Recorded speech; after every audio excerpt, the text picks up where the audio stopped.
Chạy mau, tối qua Lưu Hổ chuốc rượu ngô cho ông đấy, cá cược 5 cân bột mì, đẩy ông lên tường nhìn trộm bà góa, dân làng sắp ùa vào bắt ông rồi, không chạy là bị đánh gãy chân đấy. Tôi đang ở đâu thế này, chẳng phải tôi chết đuối khi cứu người sao? Tôi xuyên không rồi, thành kẻ nát rượu cờ bạc đầu đường xó chợ. Lại còn nhìn trộm bà góa tắm.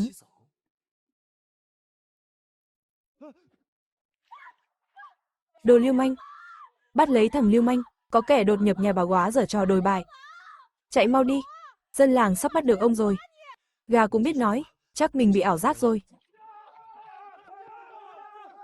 Được lắm Tần Phong, vợ con đề huề, mà còn làm chuyện thất đức này, hôm nay tao đánh gãy chân mày, ném ra sau núi cho sói ăn. Đồ súc sinh, đến bà Liễu cũng bắt nạt. Đánh chết nó đi, loại cặn bã này để lại chỉ hại người. Không được đánh bố cháu. Muốn đánh thì đánh cháu đây này. Lưu Hổ, ông đừng làm càn. Chồng tôi không cố ý đâu. Hai cái đồ báo hại này, đưa tiền đây cho tôi mua rượu, kiếp trước tôi cô độc một mình. Nằm mơ cũng muốn có một mái nhà. Thằng cha này chiếm thân xác tôi. Có vợ có con rồi, mà lại đi làm cái trò khốn nạn này. Đứng ngây ra đó làm gì, là Lưu Hổ gài bẫy ông. Nó thèm khát vợ ông đấy, tối qua nó chuốc rượu ngô cho ông say, rồi cá cược với ông là lén nhìn Liễu quả phụ một cái, thì cho 5 cân bột mì, ông say như chết rồi, chính nó đẩy ông lên tường đấy, tôi nghe hiểu được tiếng động vật. Chính là tôi nói đấy, thằng Lưu Hổ này khốn nạn tận cùng, đồ cặn bã, hôm qua nó còn trộm 2 quả trứng nhà tôi, dưới gầm giường nó còn giấu thịt muối nhà lão Vương đầu làng, đồ bị mất trộm đấy, tôi nghe hiểu tiếng động vật thật mà, trời cho tôi cái khả năng này. Ông dám bảo không phải ông chuốc rượu tôi, rồi cá cược với tôi không? Chính ông đẩy tôi vào tường, ông nói láo, đừng có ngậm máu phun người, làm chuyện thất đức mà còn đổ vấy cho tôi à? Tôi đổ vấy cho ông, dưới gầm giường ông giấu gì? Thịt muối nhà bác Vương mất đấy, còn quả bí trong vườn nhà ông nữa, là ăn trộm của bà Trương, dưa chuột thì trộm nhà chú Lý, có cần tôi dẫn mọi người đến nhà ông lục soát không? Cãi nhau cái gì đấy? Tần Phong, cậu làm chuyện bại hoại đạo đức mà còn dám ngậm máu phun người, vu khống Lưu Hổ à? Xin lỗi Lưu Hổ ngay, tạ tội với Liễu quả phụ đi, loại lưu manh như cậu tôi lạ gì, chó không bao giờ bỏ được tật ăn phân, quỳ xuống nhận lỗi mau, không thì tôi bảo bí thư thôn đuổi cổ cậu khỏi Thanh Mộc Xuyên, lão già này còn khốn nạn hơn. Lưu Hổ là cháu lão đấy, hai lão cháu chúng nó một phường, lần trước gà nhà ông mất cũng là lão trộm đấy, ngày nào cũng bòn rút của tập thể, ông bảo tôi chó không bỏ được tật ăn phân à? Tôi nói sai à? Cái loại Tần Phong như ông thì có đức hạnh gì? Cả làng này ai mà chẳng biết tôi, Tần Phong, trước đây có thể sống bất cần, tôi nhận, nhưng ông là cái thá gì mà cũng đòi lên mặt dạy đời tôi, cháu ông bày mưu hại tôi, ông còn giả vờ làm thánh nhân cái gì, ông dám đánh tôi, đánh cho ông tỉnh ra đấy, đồ già không biết giữ nết, tôi sẽ phơi bày hết chuyện xấu của ông ra, xem hai chú cháu nhà ông ai mất mặt hơn, cái tát này là tiền lãi cho việc ông bày mưu hại tôi, Tần Phong, trước đây có thể sống bất cần, nhưng không ai được phép lợi dụng tôi, còn dám tính kế tôi lần nữa, tôi cho ông cút khỏi Thanh Mộc Xuyên, đánh cho Lưu Hổ kêu la oai oái, Tần Phong, mày đợi đấy cho tao, chuyện này chưa xong đâu, thằng Tần Phong này, sao hôm nay như biến thành người khác thế nhỉ, lạ thật, trước đây nó thấy Lưu Hổ, chẳng khác nào chuột thấy mèo, tôi thấy nó chỉ đang giả vờ thôi, vài hôm nữa lại ngựa quen đường cũ thôi. Liễu quả phụ, hôm nay tôi đắc tội rồi, tôi, Tần Phong, xin thề với trời, mọi chuyện khốn nạn trước kia, xóa sạch, từ nay về sau, tôi sẽ làm lại cuộc đời, tự làm tự ăn, chuyện hôm nay, sớm muộn tôi cũng cho cô câu trả lời. Thằng khốn kiếp kia, vợ con tốt thế này, mà mày cũng nỡ lòng đối xử tệ bạc, đời này, tôi, Tần Phong, tuyệt đối không để hai mẹ con cô phải chịu thêm chút tủi nhục nào nữa.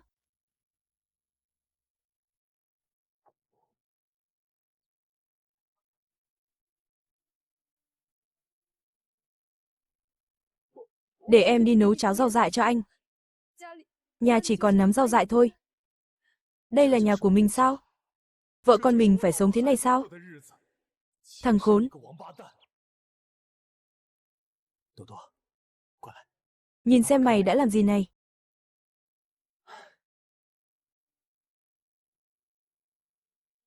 Đến nửa túi kê cuối cùng, cũng đem đổi lấy rượu, để vợ con nhịn đói. Đừng tìm nữa. Hết sạch từ 3 hôm trước rồi, hôm kia anh còn định đem em đi bán lấy rượu đấy, nếu không phải em chạy nhanh thì đã vào bụng anh rồi. Cạnh hang chuột góc tường phía tây vẫn còn chôn nửa chai rượu đấy, vứt ngay đi. Nhìn là thấy bực. Anh lại định uống rượu à? Anh đừng đánh đóa đóa. Muốn đánh thì đánh tôi này. Tôi không uống rượu nữa đâu, cũng không đánh mẹ con cô nữa.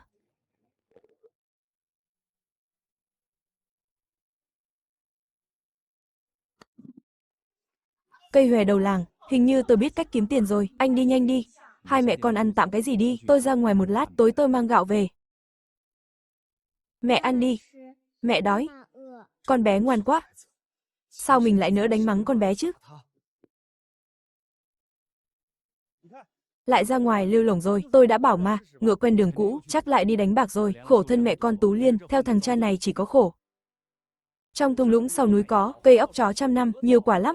Năm ngoái thằng nhị trụ bị ong đốt nằm liệt nửa tháng trời, dưới gốc cây óc chó ấy còn có cả thiên ma dại, người trong làng chẳng ai biết cả, đó là của quý đấy. Óc chó là hàng hiếm ở hợp tác xã, thiên ma dại lại càng hiếm hơn, tiệm thuốc nào cũng tranh nhau mua, đúng là trời thương cho miếng ăn. Tú Liên, tôi lên núi một chuyến, ở nhà đợi tôi về. Anh ấy lại đi đánh bạc rồi à? Hay lại đi uống rượu rồi?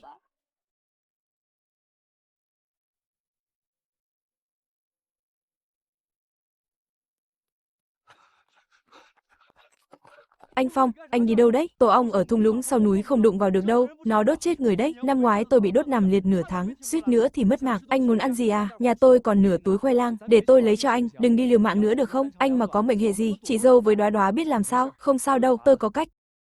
Đi theo tôi dẫn chú đi lấy đồ tốt, sau này anh em mình tha hồ mà ăn.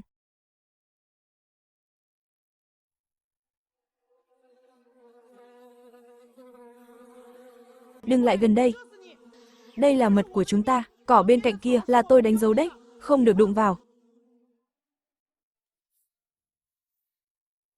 Tôi không tận diệt đâu, lấy một nửa quả óc chó thôi, để lại nửa kia cho các chú làm tổ. Thiên ma tôi chỉ đào củ to, củ nhỏ để lại cho nó lớn. Các chú không đốt tôi, sau này năm nào tôi cũng mang nước đường cho các chú, còn giúp các chú đuổi lũ chuột rừng đi. Chúng ta nước sông không phạm nước giếng.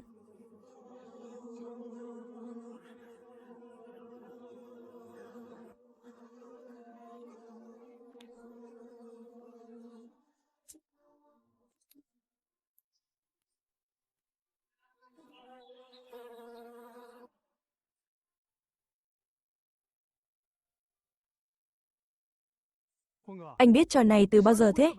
Nói chuyện với ông mà cũng nghe à? Anh không phải bị cái gì, nhập vào đấy chứ? Vốn liếng khởi nghiệp đầu tiên, có rồi nhé. Đi, ra huyện bán hàng thôi. Bán được tiền, anh em mình đều được ăn no, ngày tháng tươi đẹp còn dài.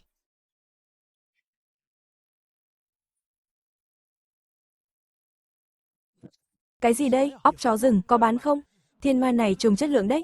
Óc chó rừng 7 hào một cân, 5 gốc thiên ma này chất lượng tốt thật. Toàn hàng thượng hạng cả đấy, tổng cộng 48 đồng. Cái này tôi không nhận được, cầm lấy đi, theo tôi chạy đôn chạy đáo cả buổi rồi, không thể để chú vất vả không công, sau này cứ theo tôi làm, chỉ có hơn chứ không kém đâu, đi mua gạo mua thịt thôi, về cải thiện bữa ăn cho vợ con. Chú em khá lắm, biết thương vợ con rồi đấy. Sau này chắc chắn làm nên chuyện, nhà lão Vương đầu làng phía Nam đang muốn bán con ngựa già, rẻ lắm, nếu chú định thu mua lâm sản chạy hàng, mua con ngựa đó là vừa đẹp, con ngựa đó dẻo dai lắm, chỉ là hơi già một chút. Kéo hàng thì không vấn đề gì, lâm sản đầy giấy khắp nơi, có con ngựa rồi là có thể chở hàng loạt ra huyện, đường làm ăn sẽ rộng mở hơn. Kia chẳng phải Tần Phong đó sao? Nó đang vác cái gì thế? Gạo trắng bột mì kia, không thể nào, nó lấy đâu ra tiền mà mua gạo, chắc chắn là đồ ăn trộm rồi. Tần Phong, có phải anh ăn trộm không? Chị dâu, chị nghĩ đi đâu thế? Đây là anh Phong đưa em vào rừng hái óc chó. Đào Thiên Ma đổi lấy tiền đàng hoàng đấy. Từ ngày lấy Tần Phong, nhà chưa bao giờ thấy nhiều gạo thế này. Chứ đừng nói là thịt, tôi không nằm mơ đấy chứ. Mẹ ăn đi. Tần Phong tôi thề, nhất định sẽ cho mọi người cuộc sống tốt đẹp. Để mọi người bữa nào cũng có cơm trắng, bữa nào cũng có thịt ăn.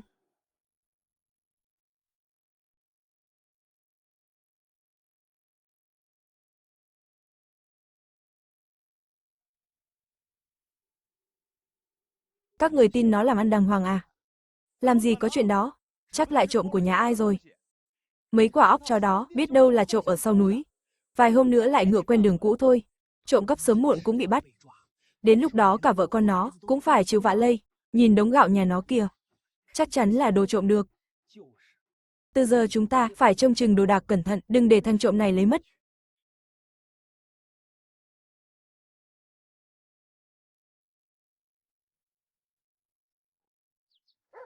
Lưu Hổ lại đang ngồi lê đôi mách ở đầu làng, nó bảo anh ăn trộm, còn định đi rêu rao bôi nhọ anh khắp nơi. Hai đứa nó vừa ở đầu làng, trộm nửa bao ngô của tập thể, giấu trong nhà kho củi nhà Lưu Hổ. Không vội, càng nhảy cao, ngã càng đau. Việc cần làm là kiếm tiền, để mẹ con cô ấy được yên ổn. Đợi tôi đứng vững chân đã, rồi tính sổ hai đứa nó sau. Buôn lâm sản là đường tốt, tiếc là thiếu vốn, thiếu xe cộ, phải nghĩ cách thôi, kiếm món tiền lớn mua con ngựa, chỉ dựa vào óc chó. Thiên ma, chậm quá, Bàn Long Cốc sạt lở rồi, vùi lấp cả đàn dê núi, tận 7-8 con, chết ngạt trong bùn hết rồi, chẳng ai hay biết đâu. Trong hang cạnh đó còn cái hòm đồng cũ, chẳng biết đựng gì, cơ hội đổi đời đến rồi. 7-8 con dê là món tiền lớn, chưa kể cái hòm đồng bí ẩn kia, có tiền rồi.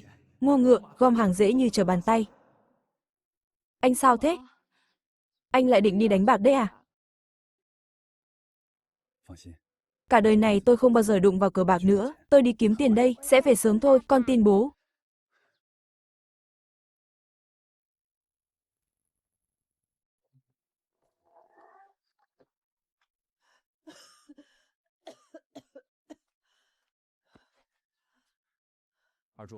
Đi Bàn Long Cốc với tôi đưa anh đi làm giàu, kiếm được tiền rồi, sẽ chữa bệnh cho thím. Anh Phong, chỗ đó không đi được đâu, sạt lở đất vùi người đấy, lại còn có bầy sói nữa, năm ngoái có người mất tích ở đó rồi, chúng ta không thể liều mạng được, tôi biết tính toán mà, mẹ cậu ho cả nửa năm rồi, không chữa sớm là thành bệnh nặng đấy, cậu không kiếm tiền, lấy gì chữa bệnh cho mẹ, lấy gì mua thuốc cho bà, phen này cậu sẽ kiến đậm, sau này anh em mình sẽ được sống sung túc, bệnh của mẹ cũng sẽ khỏi. À, được rồi. Anh Phong, tôi nghe anh. Chơi thì chơi, để chữa bệnh cho mẹ tôi, đáng rồi.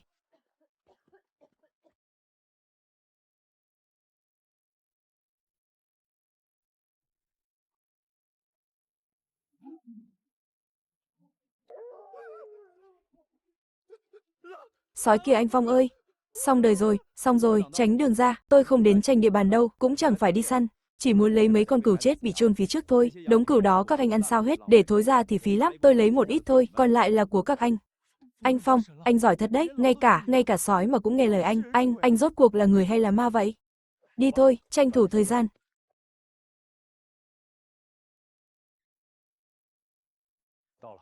Tới nơi rồi. Anh Phong, chẳng có gì cả. Đào lên.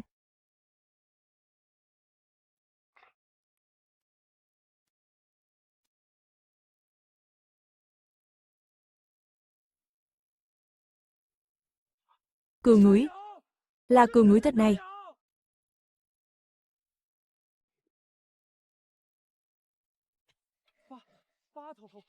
8 con cừu núi cơ đấy, anh Phong ơi, số này bán được bao nhiêu tiền nhỉ? Phen này mình phát tài rồi.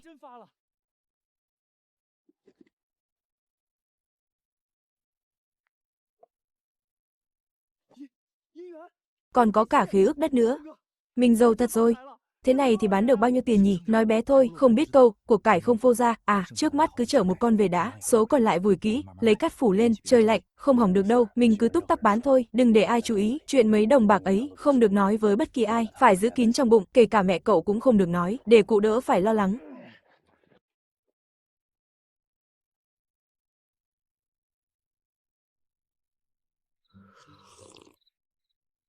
Đã bao lâu rồi chưa được húp bát canh thịt? Tôi suýt quên mất vị thịt thế nào rồi. Thím làm gì thế? Thím nằm xuống đi, ngày lành tháng tốt còn dài. Sau này con cho thím ăn thịt mỗi ngày. Sau này anh nói gì em cũng nghe, dẫu vào sinh ra tử em cũng theo anh, mạng này của em là của anh.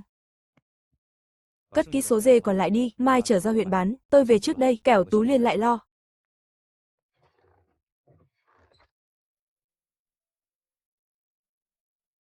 Anh lấy đâu ra nhiều thịt thế này? Anh lại đi ăn trộm à? Anh mau mang trả người ta đi, vào rừng tình cờ gặp thôi, bị sạt lở vùi lấp rồi, chẳng ai lấy cả, mau hầm đi thôi, cho con đóa đóa bồi bổ, cả mình nữa, nhìn mình gầy quá.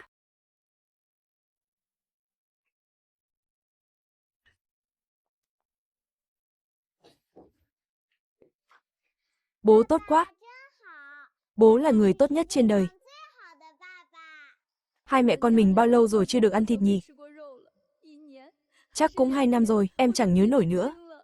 Cái này mình cất đi, từ giờ tiền nong trong nhà mình giữ hết, mỗi đồng tôi làm ra, đều đưa cho mình. Thế mới là cái nhà chứ.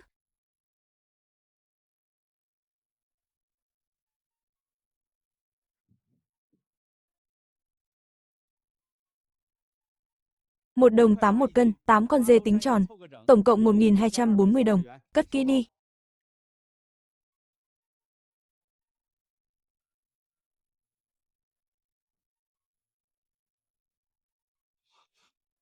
Anh Phong, nhiều quá à, em không nhận được đâu.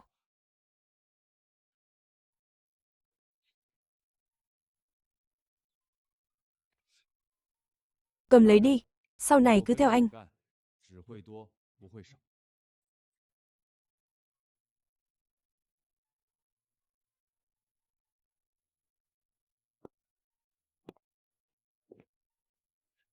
Cậu thật thà đấy. Sau này có hàng tốt, cứ tìm tôi, mười mấy quán cơm trong trấn, bao nhiêu tôi cũng tiêu thụ hết. Tôi còn quen vài mối nữa, mấy hàng thịt huyện bên, tôi giới thiệu cho cậu hết. Đa tạ bác Lý, sau này còn nhờ bác giúp đỡ, chỉ bảo thêm về giá cả lâm sản.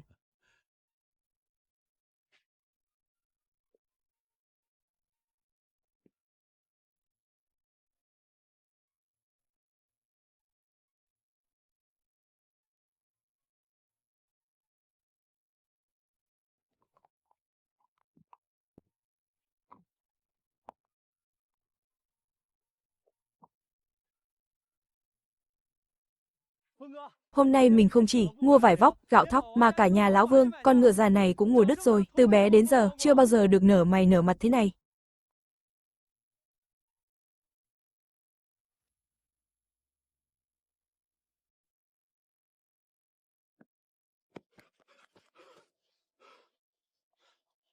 Thằng Tần Phong kia, chở cả xe đầy đường về, quần áo mới, giày mới, còn có cả gạo trắng bột mì.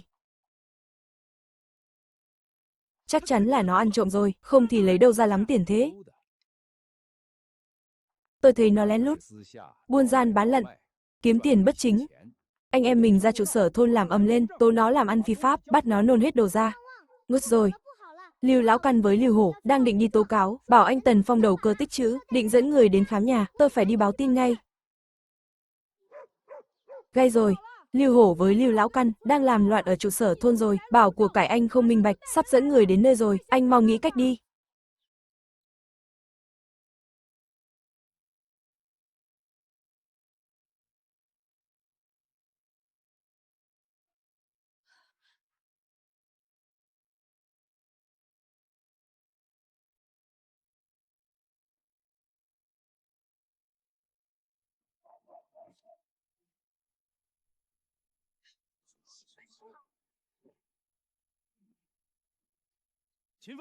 Có kẻ tố cáo anh, hàng hóa không rõ nguồn gốc, phải tịch thu hết.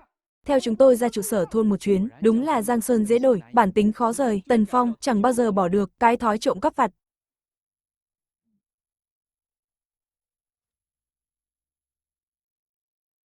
Bí thư, anh Phong không làm thế, đây là anh ấy vào rừng, đánh đổi mạng sống mà có. Là Lưu Hổ ăn nói hàm hồ. Tôi đã bảo mà, không thể nào. Biết đâu là đồ ăn trộm. Cứ chờ xem, sớm muộn gì cũng lộ tẩy. Cũng xứng kiếm được nhiều tiền thế à? Tôi thấy đích thị là trộm. Trộm của tập thể. Trộm của nhà người khác. Không được oan uổng người tốt. Tần Phong là đứa trẻ tốt.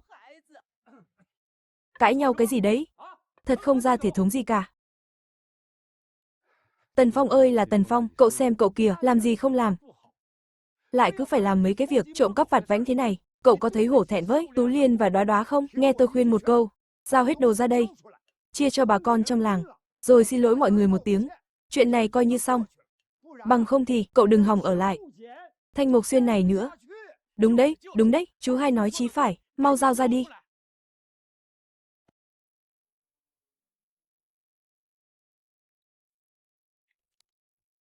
Bác bí thư xem này, đây là biên lai bán, thịt dê rừng cho cửa hàng thực phẩm, dấu đỏ còn nguyên đây. Đây là đơn hàng của tiệm thuốc, cũng có dấu cả đấy, tiền này là tôi vào rừng kiếm được từ lâm sản, tiền sạch cả đấy. Ông Mã là người đàng hoàng, mua lại từ tay ông Vương cả thôi, giấy tờ đây cả, đã điểm chỉ đỏ rồi, còn chú thì sao, sao chú biết rõ tiền tôi không sạch thế? Chú theo dõi tôi hàng ngày à, những chuyện chú làm, chuyện mờ ám nhiều quá rồi, nên nhìn ai cũng thấy giống kẻ trộm, mày nói bậy gì đấy, tao là vì tốt cho mày thôi.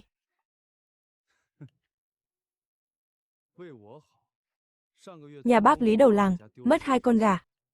Lông gà ở nhà chú đấy, tìm thấy sau nhà kho. Chuyện này chú quên rồi à, còn cả anh nữa, Lưu Hổ, dưa chuột nhà Liễu quả phụ, là ai hái trộm, bí đỏ nhà bà Trương, là ai lấy mất, thịt muối giấu dưới gầm giường, là ở đâu ra, có cần tôi liệt kê từng món cho anh không? Mày ngậm máu phun người, mày có bằng chứng gì, có muốn bây giờ tôi đến nhà anh lục soát không, nếu mà tìm thấy, anh tính sao?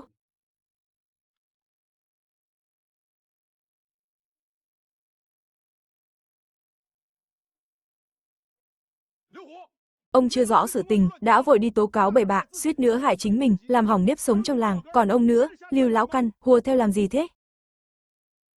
Bà con nghe đây.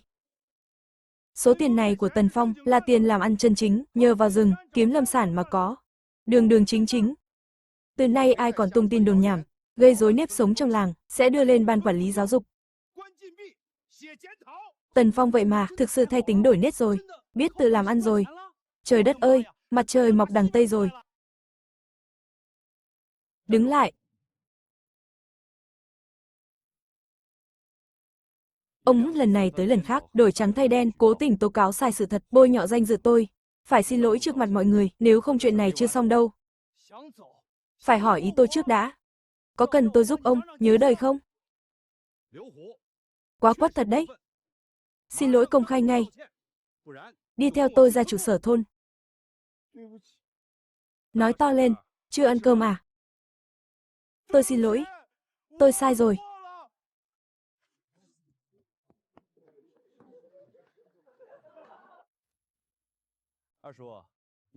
Vừa rồi ông cũng hùa theo, thêm dầu vào lửa, vu cho tôi ăn trộm, có đúng không? Ông cũng nên, xin lỗi tôi đi.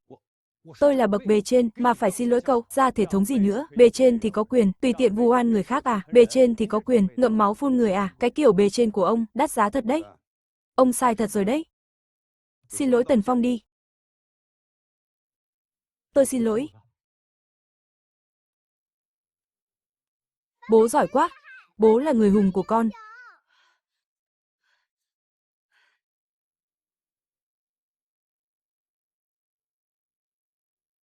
Anh ấy thực sự thay đổi rồi. Thay đổi đến mức tôi suýt không nhận ra nữa, làm phản rồi. Thằng danh Tần Phong này, dám cưỡi lên, đầu tôi mà làm càn. Tôi không nuốt trôi cục tức này, thằng danh Tần Phong này, dám cưỡi lên đầu tôi mà ỉa. Thằng Tần Phong dạo này, hết vào rừng tìm lâm sản, lại còn kiếm được khối tiền. Cứ đà này, chúng ta ở trong làng, chẳng còn mặt mũi nào nữa. Vội cái gì, nó càng nhảy cao, thì ngã càng đau, cứ chờ xem. Tôi không tin, lần nào nó cũng may mắn thế. Nó không phải hay vào rừng, tìm lâm sản sao, để tôi xem. Nó tìm được bao lâu? Cái chỗ Diêm Vương biển ấy. Vào là không có đường ra. Ý bác là chúng ta cứ theo dõi nó. Đợi nó hở sườn ra. Rồi cho nó một vố đau. Tôi không tin là không trị được nó, không trị được thằng danh con ấy à.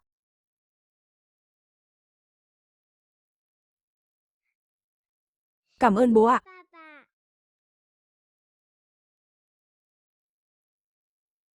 Đợi đến ngày khai giảng, Đóa Hóa sẽ được đi học.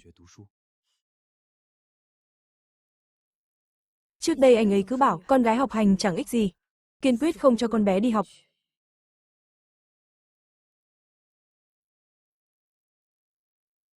Anh ấy thực sự thay đổi rồi.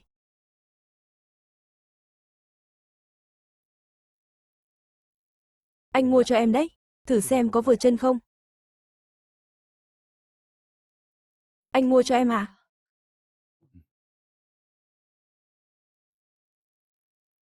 Vợ anh đẹp quá. Anh còn chẳng mua đồ mới cho mình. Anh không cần đâu. Mẹ con em mặc đẹp là được rồi, để anh đi nấu cơm. Nhà mình dột nát quá, phải sửa sang lại thôi. Không đến mùa mưa lại dột. Sống thế này khổ quá. Số thịt dê còn lại cũng phải xử lý nhanh thôi, bán lấy tiền, vừa hay để xây nhà mới. Giờ dược liệu rừng đang được giá, người ta tranh nhau mua. Đợi trời tạnh, mình sẽ vào rừng làm một chuyến lớn. Trước hết phải sửa cái nhà này, sửa xong rồi tính tiếp. Tần Phong phất lên thật rồi, đến gạch xanh cũng mua được rồi kìa, chắc tốn khối tiền đấy. Tôi thấy khó tin, biết đâu lại đi vay mượn để làm màu. Cái loại người như nó, ông còn lạ gì nữa, thằng liêm anh đó mà phát tài ác, tôi chả tin, chắc lại đang ở đâu đó, lừa lọc trộm cắp chứ gì. Kiến Quân này, cậu cứ trơ mắt nhìn, anh rể cậu làm càn thế à? Nhìn nó xem, hết mua gạch lại mua lương thực, nó là loại người nào, cậu còn không rõ à? Chẳng có tài cán gì, sao tự dưng lại có tiền? Cẩn thận kẻo nó kéo chị cậu xuống bùn theo đấy. Cậu đi dò la xem sao, nếu nó làm chuyện xấu thật, cậu còn kịp báo cho chị cậu. Anh Hổ nói đúng, tôi đi xem ngay đây, xem rốt cuộc nó đang giở trò gì. Tần Phong, để xem mày đắc ý được bao lâu, có thằng em vợ mày làm nội ứng cho tao, tao không tin là không tóm được thóp mày.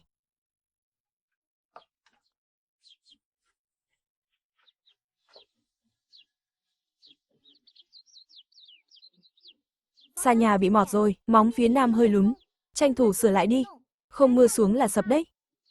Mọi người dừng tay chút. Cái sàn này bị mọt rồi, thay đi đã. Gia cố lại móng góc tường phía nam nữa. Đổ thêm đá răm rồi nện chặt vào.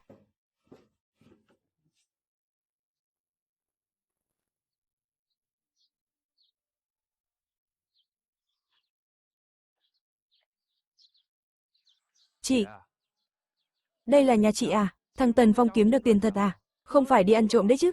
Chú đừng có nói bậy, đều là anh rể chú làm ăn chân chính mà có.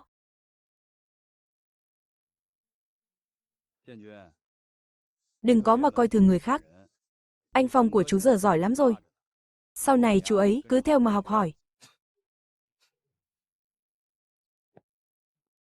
Bố mua cho con đấy. Bố con là nhất. Kiến Quân, lát nữa theo anh vào rừng hái thuốc, anh cho chú mở mang tầm mắt. Tôi xem anh hái được báu vật gì.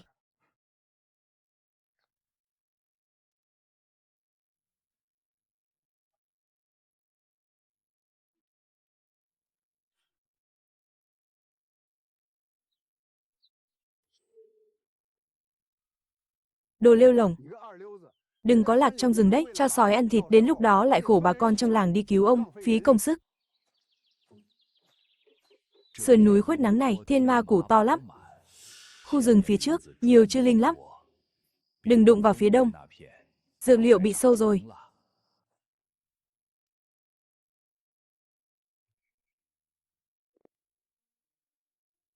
Sườn dốc đằng kia hoàng tinh dày lắm, bên cạnh có sài hồ thượng hạng.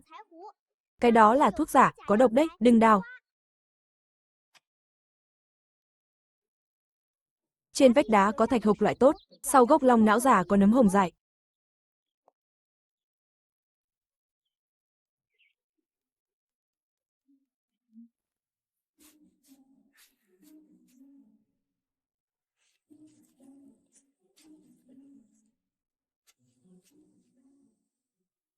Sao có thể thế được?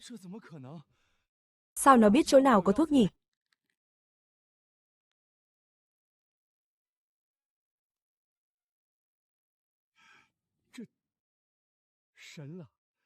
Thật như thần vậy.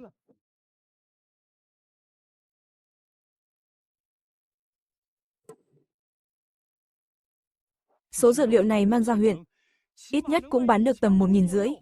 Bao nhiêu cơ? 1.500. Tôi làm cả năm cũng chẳng kiếm được ngần ấy tiền. Thế đã là gì? Lần trước anh Phong bán thịt dê, một lúc kiếm được mấy nghìn đấy. Mấy nghìn cơ à? Không thể nào, ông lừa tôi à? Dưới khe đá kia có linh chi rừng. Tuổi đời không nhỏ đâu. Màu tím đen đấy. Đồ tốt đấy. Nguy hiểm quá. Đằng đó là vách đá dựng đứng.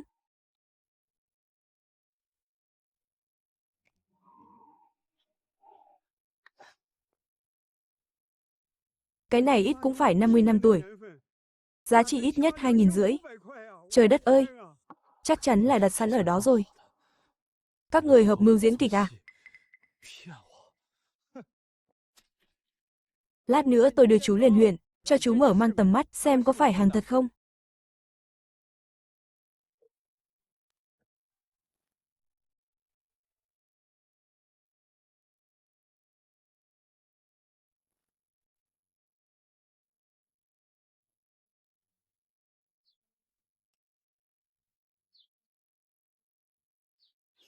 Chất lượng hàng của chú tốt hơn hẳn mấy nhà khác 2 bậc, gần như không có hàng loại 2, tôi rất ưng ý. Sau này cứ cung cấp trực tiếp cho tôi. Giá tôi trả cho chú cao hơn giá thị trường 2 phần, không ai dám ép giá chú đâu. Cô chủ lý, cô xem thử cái này đi.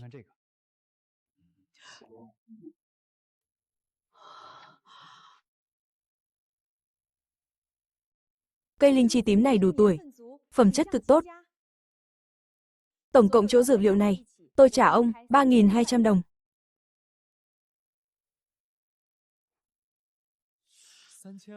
Tôi làm bục mặt ở xưởng mỗi ngày, cả đời cũng chẳng tích cóp nổi số tiền này. Tôi còn cần một củ nhân sâm rừng trên 70 năm, ông chủ lớn miền Nam đang săn lùng ráo giết, nếu cậu tìm được, giá nào tôi cũng chiều, tôi còn ký hợp đồng cung ứng dài hạn với cậu. Cô chủ Lâm, việc này tôi ghi nhớ rồi. Thế nào Kiến Quân? Giờ đã phục chưa? Còn nghĩ chúng tôi diễn kịch không? Kiến Quân, cầm lấy đi. Anh rể, trước đây là em không hiểu chuyện, nghe lời xúi giục của thằng khốn Lưu Hổ kia, từ nay em theo anh làm ăn, anh bảo gì em cũng nghe. Cứ làm cho tốt, sau này cơ hội kiếm tiền còn nhiều.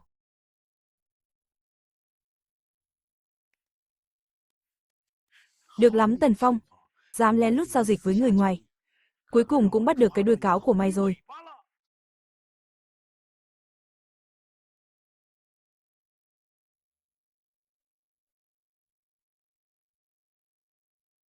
Đợi dạo nữa có tiền, anh cũng mua một chiếc thế này.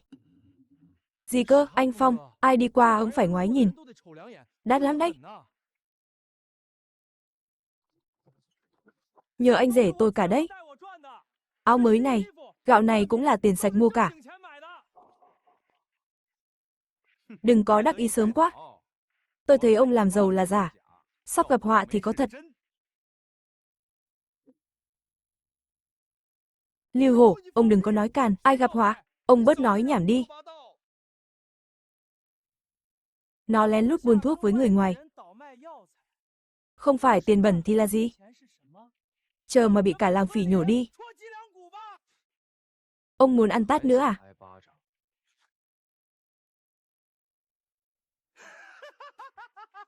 Đừng hòng chạy.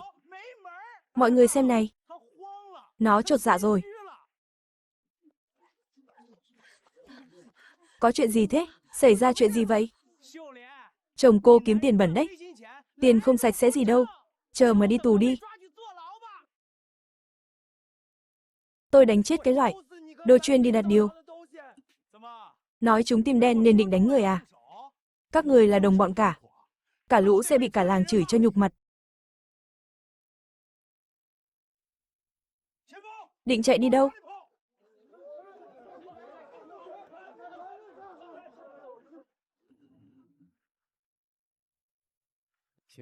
Khá nhỉ, phát tài rồi đấy à? Dám lén lút giao dịch với người ngoài tỉnh cơ đấy. Nhị thúc sáng sớm đã dẫn người đến đây là đến chúc Tết tôi à? Hay đến chúc mừng tôi? Tôi đến để vạch trần bộ mặt của anh. Nhị thúc, cháu tận mắt thấy nó. Ở nhà khách huyện, lén lút giao dịch với người ngoài tỉnh, một xe dược liệu bán được hơn 3.000 đồng. Đúng là kiểu buôn gian bán lận, kiếm tiền bất chính, hơn 3.000 đồng cơ à, đây là tội đầu cơ tích trữ, mau nộp tiền ra đây, chia cho mọi người, không thì hôm nay đừng hòng bước chân ra khỏi đây, thúc à, thúc cũng có tuổi rồi. Ngày nào cũng léo đẽo theo tôi không thấy mệt à, thúc rảnh rỗi quá không có việc gì làm à. Còn cả anh nữa, Lưu Hổ, ngày nào cũng bám đuôi tôi, việc làm thì không lo, anh lấy gì mà ăn? Dựa vào thói trộm cắp à? Bắt người phải có bằng chứng. Không thể chỉ nghe lời nói một phía mà tùy tiện chụp mũ người khác được. Bằng chứng à? Nó đã đến nhà khách, nhận tiền của người ta, đó chính là bằng chứng. Hơn 3.000 đồng đó đang nằm trong túi nó đấy. Mày dám bảo mày không giao dịch với người đàn bà đó không? Chú hay sao biết rõ nguồn tiền của tôi thế? Hay là chú bám đuôi tôi suốt à? Hay là chú còn rõ hơn cả tôi về nguồn gốc số tiền này? Chú là giun trong bụng tôi chắc. Thằng lưu manh như mày thì làm gì có tiền sạch, ba đời nhà mày đều là dân cày cuốc, mày mà kiếm được 3.000 à, mau nộp tiền ra đây. Không thì đừng trách tôi khám người. Xử lý theo quy định của thôn, xem đứa nào dám đụng vào anh tôi. Tiền này tôi làm ăn đàng hoàng, các người dựa vào đâu mà khám, cút ra chỗ khác.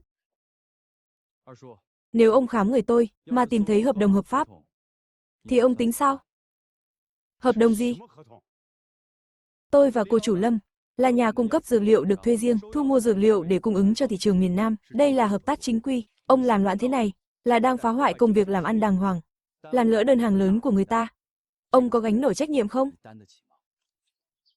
Tối qua ông Lý đã báo cáo với bí thư chi bộ thôn rồi, bí thư đều biết chuyện này. Nói bậy. Cái này chắc chắn là hợp đồng ông làm giả. Làm giả đấy à? Nó mà có bản lĩnh đó sao? Tôi thấy giống thật, đâu ra chuyện tốt thế. Không tin ông cứ ra trụ sở thôn mà hỏi. Nếu làm lỡ việc cung ứng dược liệu, trách nhiệm này, ông gánh nổi không? Đền nổi không? Giải tán hết đi, giải tán đi. Hợp tác với ông Lý là làm ăn đàng hoàng, tôi đều biết cả, người ta đang tìm đường làm giàu cho thôn mình đấy. Lưu lão căn, đồ khốn kiếp, suốt ngày không làm việc tử tế, suýt nữa hại tôi rồi, làm hỏng đường làm giàu của làng, còn cả ông nữa, Lưu Hổ. Suốt ngày lêu lổng, trộm gà bắt chó, lại còn đi rêu rao đặt điều. Hai người các ông mau xin lỗi Tần Phong ngay. Bí thư, tôi chót nghe lời gièm pha, nhất thời hồ đồ quá. Chú đừng chấp nhặt chú già rồi, lẩm cẩm rồi. Bí thư, tôi nhìn nhầm thôi, thật không cố ý đâu, tôi cũng bị người ta lừa. Tần Phong à, đừng để bụng nhé. Về tôi sẽ dạy dỗ lại, hai thằng danh con này. Bí thư xử lý công tâm, vất vả cho ông rồi. Chỉ là trong làng có kẻ ghen ăn tức ở quá, đúng là cần phải trị. Hết lần này tới lần khác tố cáo ác ý, hủy hoại danh dự tôi, cứ thế mà đi sao, phải xin lỗi công khai, phải bồi thường thêm 50 đồng danh dự nữa. Tại sao tôi phải đền tiền? Bảo xin lỗi thì cứ xin lỗi đi. Cứ theo hương ước mà xử.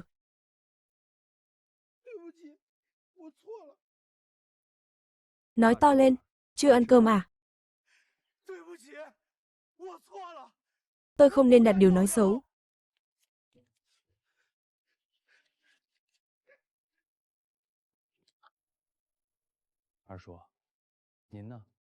Bác cũng hùa theo làm loạn nãy giờ rồi, có nên tỏ thái độ chút không nhỉ? Ông cũng có phần đấy, ông cũng phải xin lỗi đi, phạt thêm 30 đồng nữa. Chuyện ông làm mấy trò trộm cắp vặt vãnh cũng phải tính sổ luôn. Bí thư ơi, tôi đã xin lỗi rồi mà.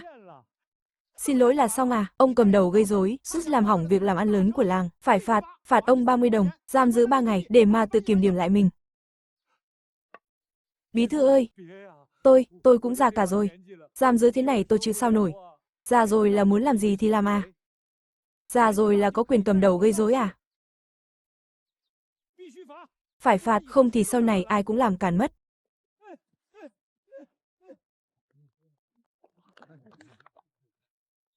Anh rể giỏi quá. Anh Phong, anh đúng là thần thật rồi. Có gì đâu. Đi mua 2 chai rượu ngon đi, lát nữa đi cùng tôi sang biếu bác Lý. Tìm sâm núi 70 năm tuổi, khác nào mò kim đáy bể, bác Lý làm nghề thuốc cả đời, chắc chắn biết manh mối. Lại thêm tài của tôi nữa, chắc chắn thành công. Bố là nhất.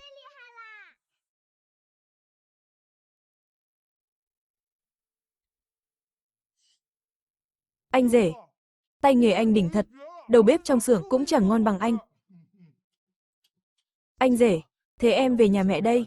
Bố mẹ em mà biết anh dẫn em kiếm được nhiều tiền thế này, chắc mừng lắm đây.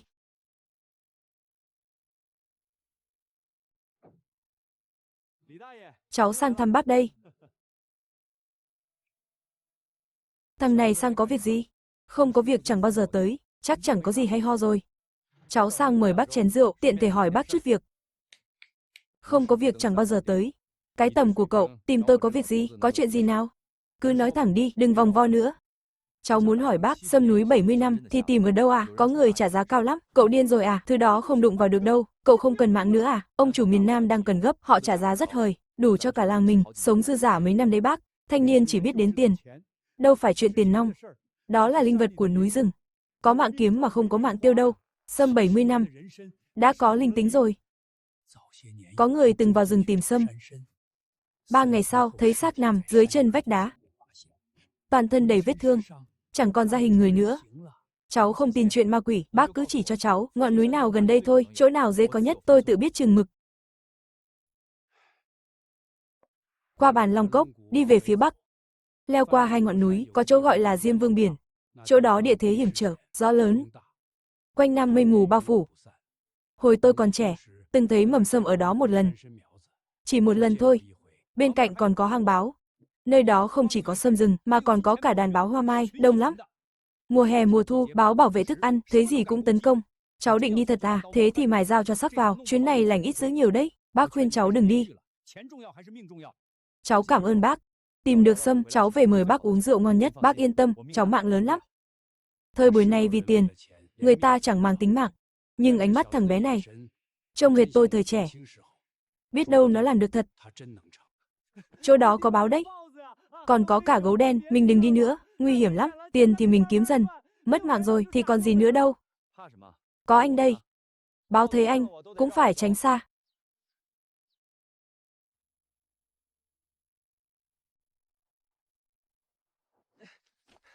Cái chỗ quái quỷ này chẳng phải chỗ cho người ở, chẳng có chỗ mà đặt chân. Mình về đi. Muốn làm giàu thì đừng ngại đường khó. Sắp tới mới là chỗ thực sự liều mạng. Sợ thì giờ về đi, vẫn còn kịp. Chẳng thấy bóng dáng, củ sâm nào cả, chắc lão Lý, lừa hai đứa mình rồi. Chỗ này làm gì có sâm. Đứng ngưng. Không khí có mùi lạ. Có mùi tanh.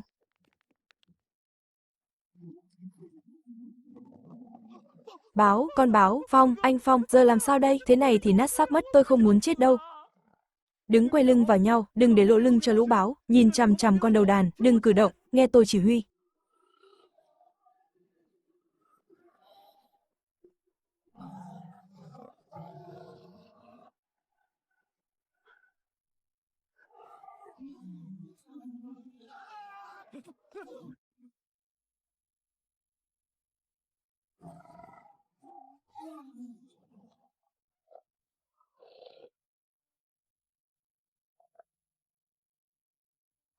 Đây là lãnh địa của chúng ta, con người, cút ra ngoài.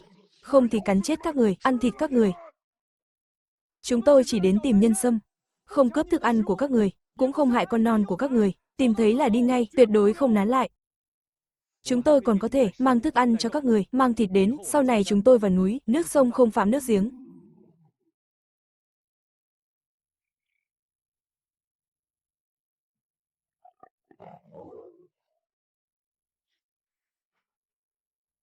Chạy, chạy vào hang.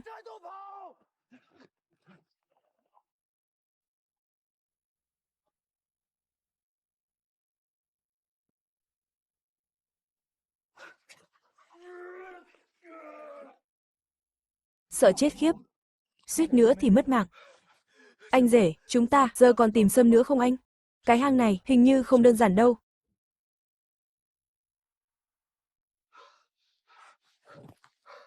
Vừa nãy nguy thật. Suýt nữa thì làm mồi cho báo rồi. Cả đời tôi chưa bao giờ chạy nhanh thế. May mà chạy kịp. Đúng là nhặt lại được cái mạng. Đừng nói nhảm nữa, kiểm tra xem có bị thương không.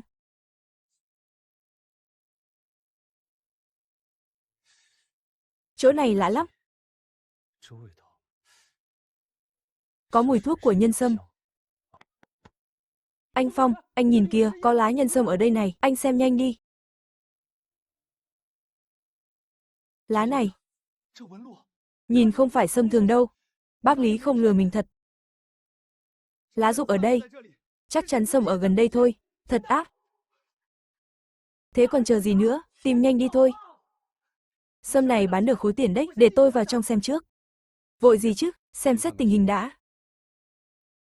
Ngoài kia có báo đấy, nó đang canh cửa cho mình đấy.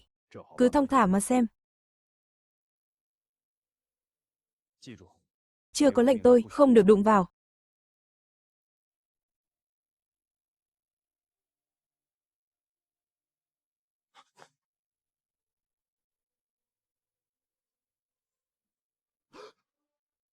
Trời đất ơi!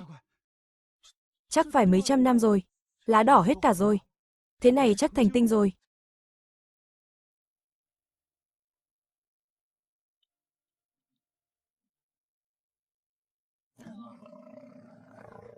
Sói. Anh Phong, có sói. Sao sói lại ở đây? Lại còn bị thương nữa. Chắc nó đang giữ ổ. Đánh nhau với báo nên bị thương.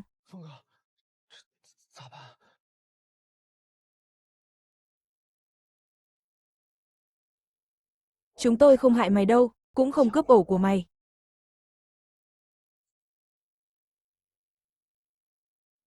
Chân mày bị thương rồi, để tôi bôi thuốc cho.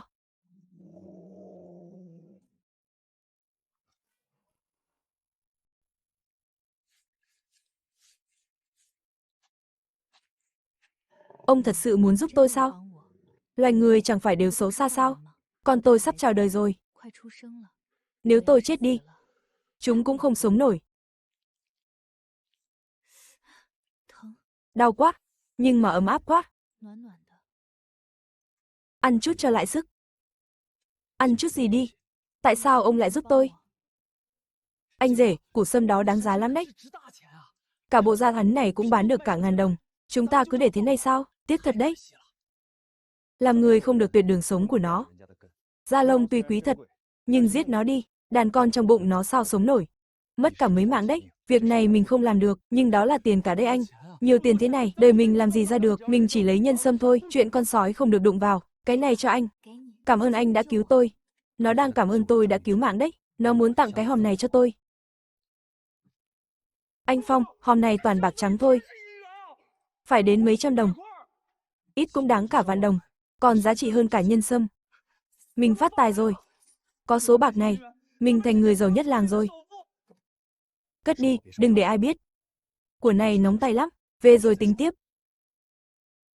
Nhân sâm chỉ lấy cây to này thôi. Cây nhỏ để lại cho sói mẹ dưỡng thương. Thế hóa ra mình lại thành bảo vệ cho nó à? Đến rồi. Lùi ra cửa hang mà canh. Đợi con báo đi rồi hãng về.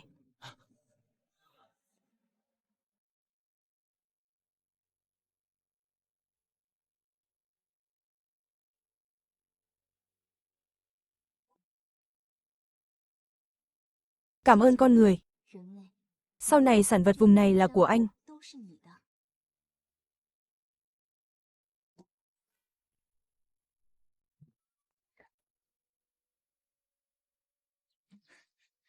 Anh rể, con sống thật tốt, lại còn được không đống bạc này, hòm bạc này, ít cũng bán được hơn vạn. Thêm cả củ nhân sâm 90 năm kia nữa, anh em mình thành người giàu nhất huyện rồi. Bạc này phải giấu kỹ, là vốn liếng đổi đời đấy. Chuyện này phải giữ kín, không được nói với ai, kể cả bố mẹ cũng không được nói. Giấu trong hốc bếp là chắc nhất, trộm có vào cũng chẳng ai ngờ được.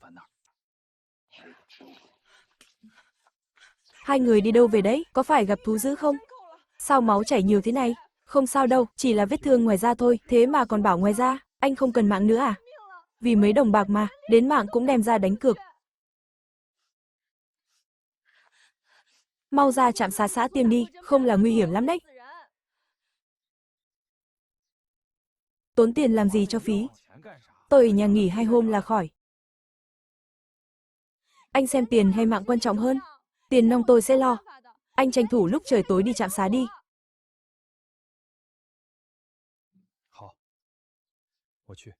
Em cứ ở nhà đợi tôi. Không cần theo đâu, kẻo người ta lại dị nghị.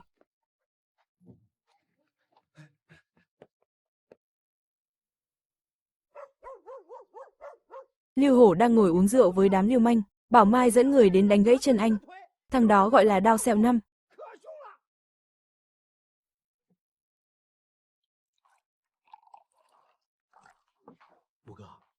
Thằng Tần Phong đó, vào rừng kiếm được khối tiền, ít cũng phải cả vạn bạc. Cái núi này là do Đao Sẹo Năm tao bảo kê, thằng danh đó phát tài mà dám không đến chào hỏi tao, nó cậy có tí tiền bẩn, làm tao mất hết cả mặt mũi. Anh Nam à, đến lúc đó, chỉ cần lấy một cái chân nó là được. Mai mày dẫn đường. Tao đi gặp thằng này, thằng Tần Phong không biết trời cao đất dày là gì.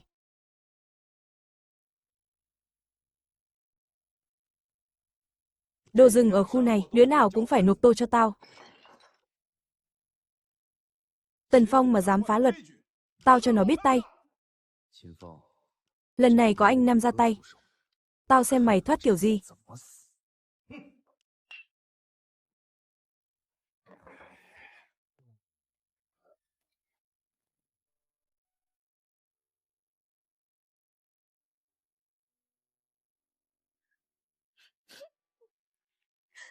Anh suốt ngày chỉ biết cậy mạnh, chẳng biết giữ gìn thân thể gì cả.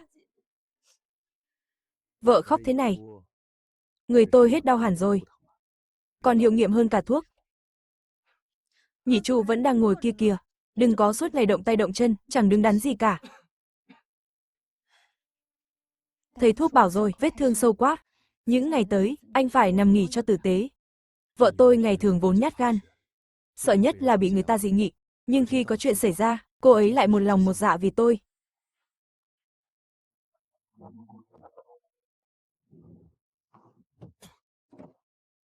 Tần Phong, mày làm tao mất hết cả mặt mũi.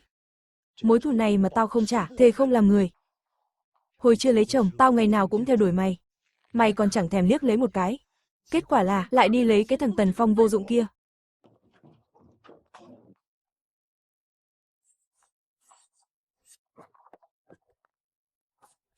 Anh rể.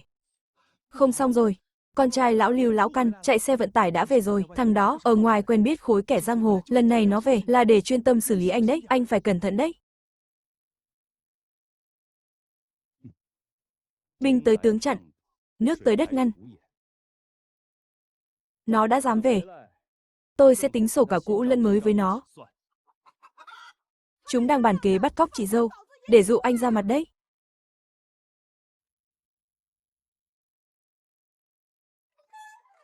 Anh trốn mau đi, Lưu Hổ dẫn theo thằng Sẹo Năm, đám lưu manh đó tới rồi. Tay đứa nào cũng có hàng nóng, chúng nhắm vào anh đấy. Anh đừng có manh động.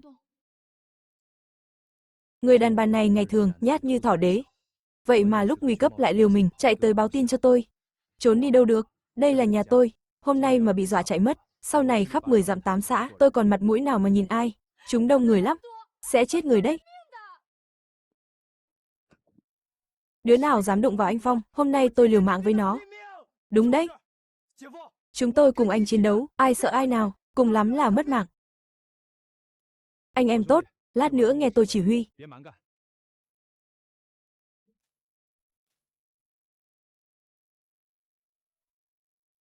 Đám này đúng là dám làm càn thật.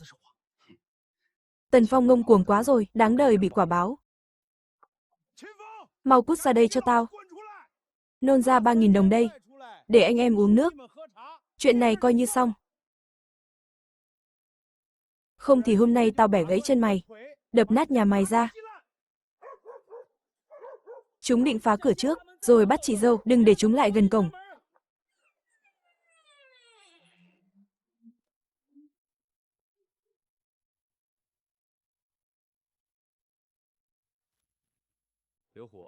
Mặt chú còn chưa hết sưng đấy. Hôm nay lại đến nộp mạng à?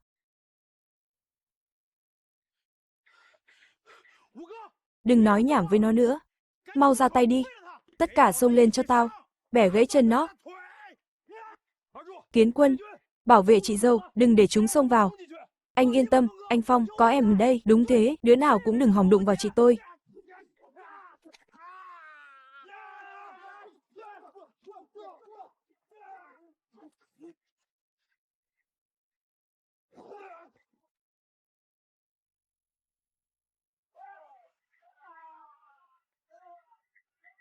Cút khỏi Thanh Mộc Xuyên ngay, để tôi thấy mặt anh lần nữa. Tôi sẽ cho anh thành sẹo thật đấy. Mày cứ đợi đấy cho tao, tao sẽ quay lại.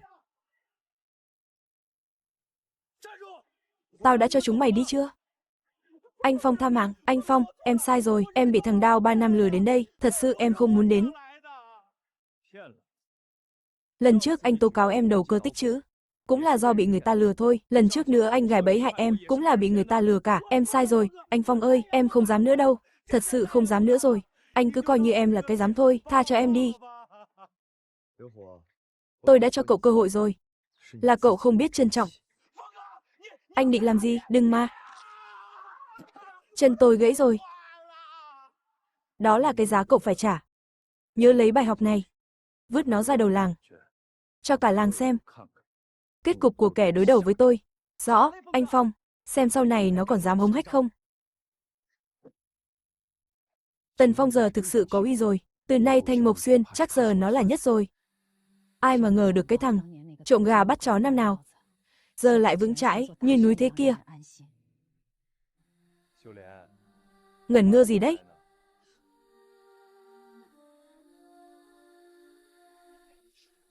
Có phải đang nghĩ chồng mình vừa rồi oai không?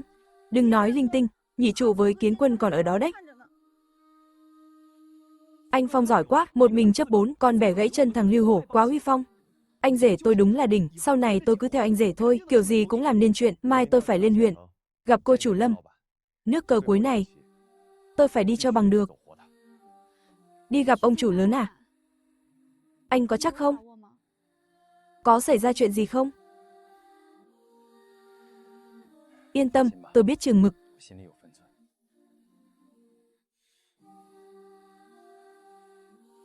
Mau cởi cái áo bẩn trên người ra đi, để tôi giặt, vá lại cho. Mai còn đi gặp ông chủ lớn. Mặc thế này trông như đi ăn mày ấy. Để người ta cười cho. Đêm hôm bắt tôi cởi áo.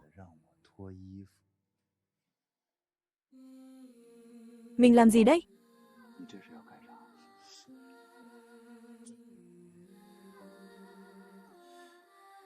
Bấc đèn đứt rồi. Để tôi ra ngoài lấy củi đốt đèn. Tối om thế này sợ gì? Trong nhà chỉ có hai vợ chồng mình, chẳng có ai đâu.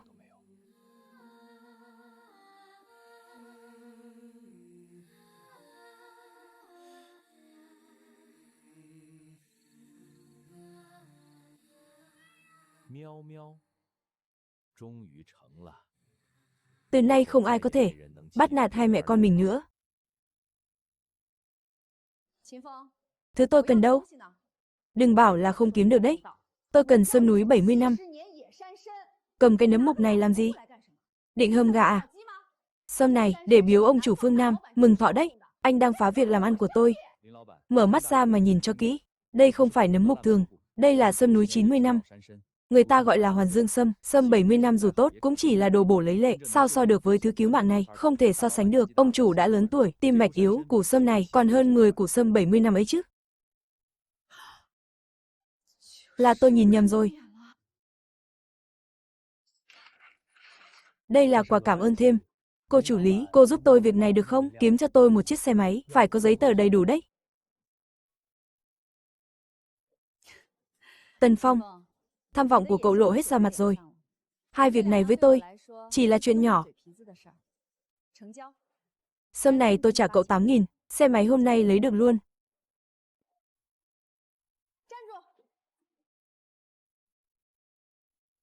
Hàng mang từ Quảng Châu về đấy, tặng cậu, sao nào? Đây là quà cảm ơn, hay cô chủ lý để mắt tới tôi rồi, cút ngay đi, còn lải nhải là tôi không cho xe nữa đâu. Ông chủ lý để mắt tới cậu rồi kìa, sau này tha hồ làm ăn nhé, đúng đấy, vợ cậu mà biết là ghen đấy. Đồ danh con, đừng có nói bậy.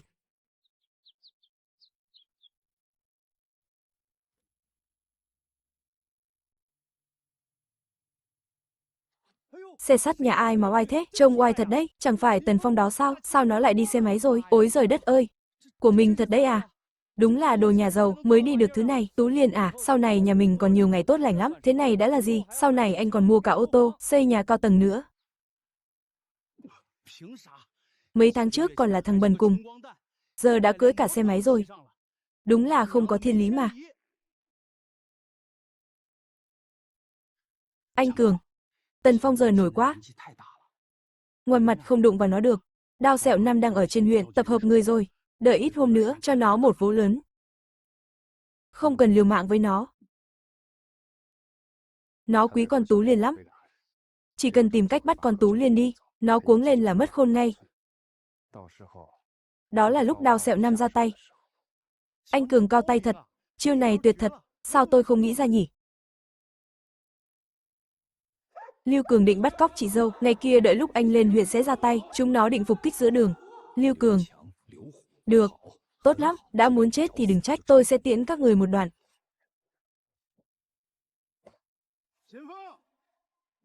Tôi về rồi đây.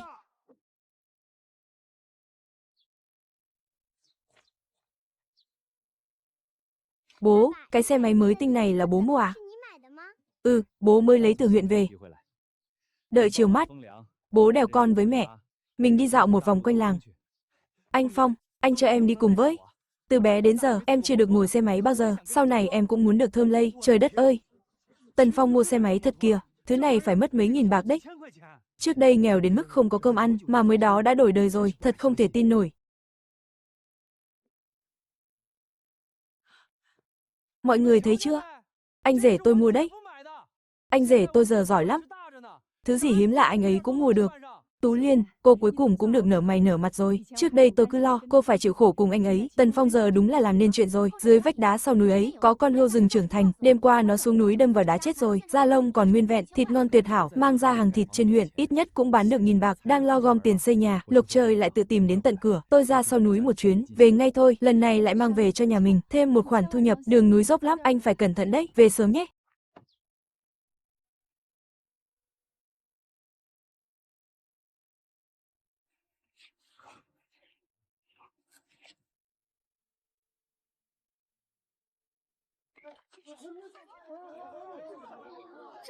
Đây là hươu rừng à? Đáng giá bao nhiêu tiền? Ông chủ hàng thịt trên huyện trả giá, ít nhất nghìn bạc cơ á. Trước đây cả đời mình cũng chẳng gom nổi số tiền lớn thế. Anh giỏi quá đi mất. Bố là giỏi nhất, cái gì tốt bố cũng tìm được.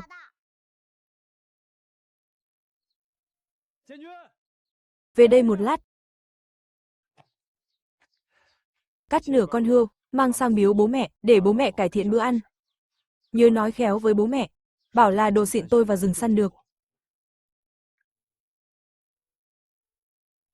Mọi người xem này, con rể tôi vào rừng săn được hươu đấy. Nó giỏi giang lắm, giờ chúng tôi được nhờ nó rồi. Hai đứa lấy chỗ thịt hươu còn lại, chia nhỏ ra, mang ra hàng thịt trên huyện bán, cắt riêng mấy cân thịt ngon. Biếu không ông chủ Lý. Anh rể, hàng tốt thế này, anh không đi cùng chúng em ra huyện à?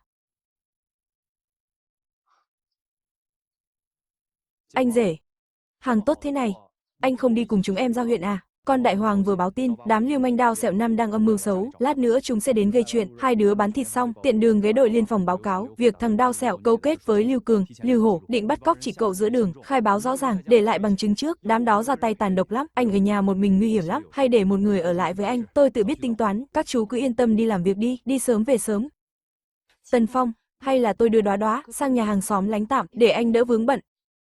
Đừng sợ, có tôi ở đây rồi, không ai làm hại được mẹ con cô đâu, mẹ đừng sợ, bố đánh đuổi hết kẻ xấu cho.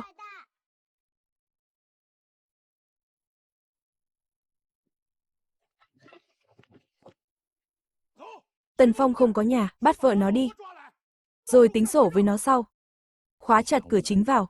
Cùng Đóa Đóa ở yên trong nhà, dù ngoài kia có chuyện gì cũng không được ra ngoài.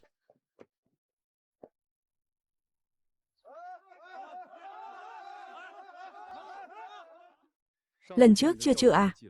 Hôm nay lại tự vác sát đến. Sao mày vẫn còn ở nhà? Chưa chạy à? Thế thì đợi vào tù đi. Lần trước tao bị mày dọa cho sợ, về nghĩ lại thấy không ổn.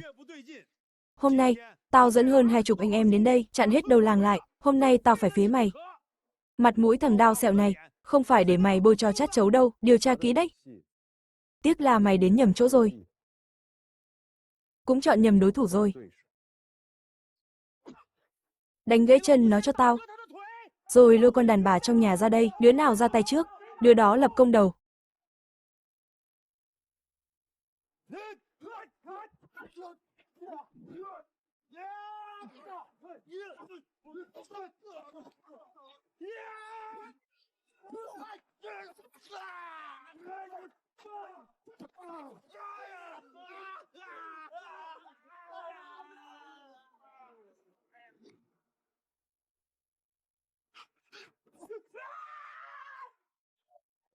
Ái chà, ối giời ơi. Còn dám đến Thanh Mộc Xuyên làm càn. Lần sau không chỉ ngã thế này đâu. Anh Phong tha mạng, tôi không dám nữa rồi, thật sự không dám nữa, anh coi như tôi là dám đi, tha cho tôi đi mà. Tha cho mày. Mày hết lần này đến lần khác gây sự, lại còn muốn bắt vợ tao, mày nghĩ tao sẽ tha cho mày à? Tôi sai rồi anh Phong ơi, tôi sai thật rồi, sau này tôi không dám nữa, tôi lạy anh. Chân tôi gãy rồi. Đây là cái chân thứ nhất. Nhớ lấy bài học này. Tôi nhớ rồi. Tôi không dám nữa đâu. Còn cái chân kia cũng phải để lại. Đừng mà anh Phong. Tôi sai rồi, tôi thực sự sai rồi.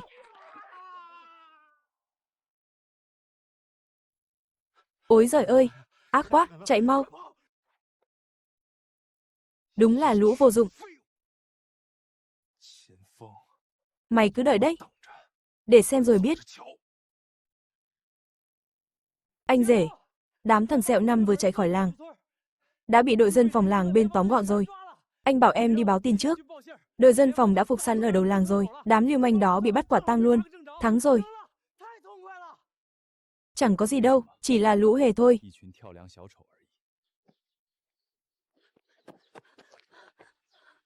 Tần Phong, anh bị thương ở đâu rồi? Vào nhà mau để em xem nào, anh làm em sợ chết khiếp. Vết thương cũ lại bục ra rồi, anh đừng cử động, vào nhà bôi thuốc ngay, anh có để cho người ta yên tâm được không hả?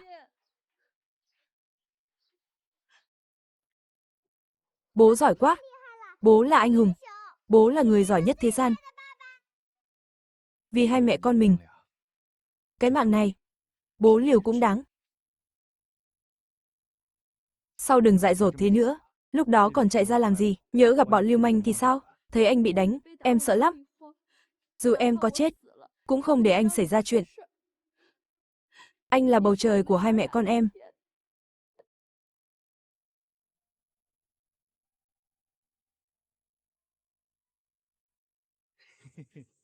Chị và anh rể tình cảm thật đấy.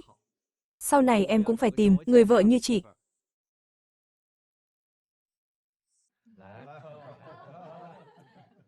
Bố là người giỏi nhất thế giới.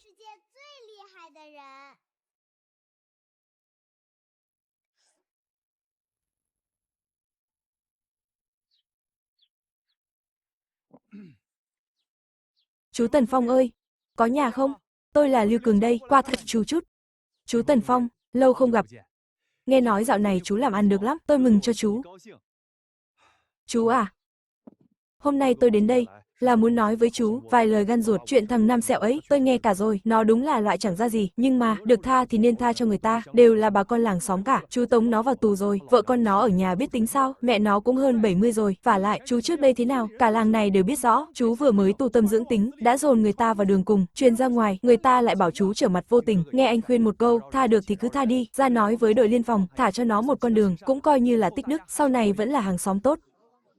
Bà con phân xử xem, cùng một làng một xã, có thù oán gì sâu nặng đâu. Tần Phong giờ có tiền có thế, cũng nên để cho người ta một con đường sống chứ, làm người nên chừa đường lui, sau này còn dễ nhìn mặt nhau, đừng dồn người ta vào đường cùng, thế không hay đâu.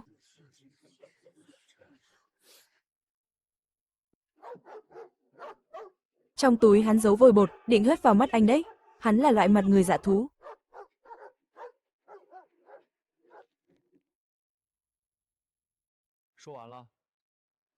Chú Tần Phong à, tôi làm thế cũng vì tốt cho chú thôi. Tôi, Thật Phong, đã cải tà quy chính rồi, nhưng đừng tưởng tôi không biết nóng.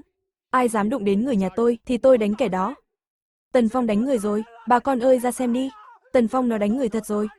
Tôi có lòng tốt đến khuyên can, vậy mà nó dám đánh tôi.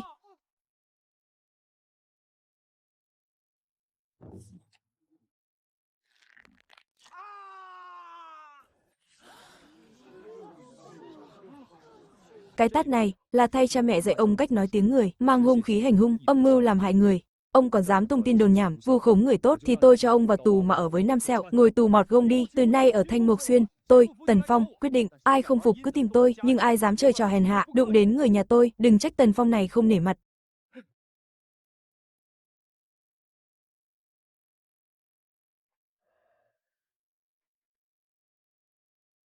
Đừng để ý đến loại người này, về thôi, vào nhà anh nấu trứng trần đường cho em ăn.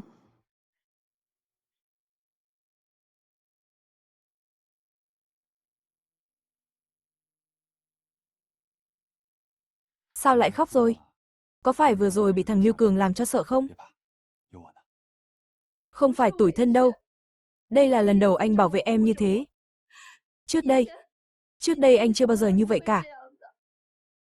Từ giờ có anh ở đây, không ai dám bắt nạt em nữa, ai cũng không được.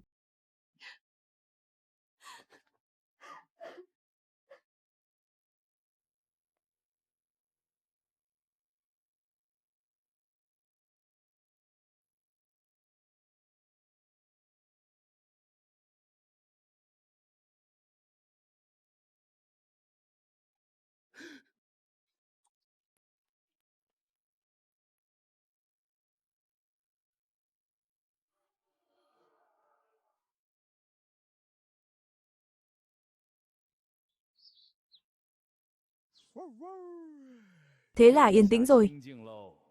Đám bạn nhà họ Lưu ấy, chẳng dám đến đây làm càn nữa đâu.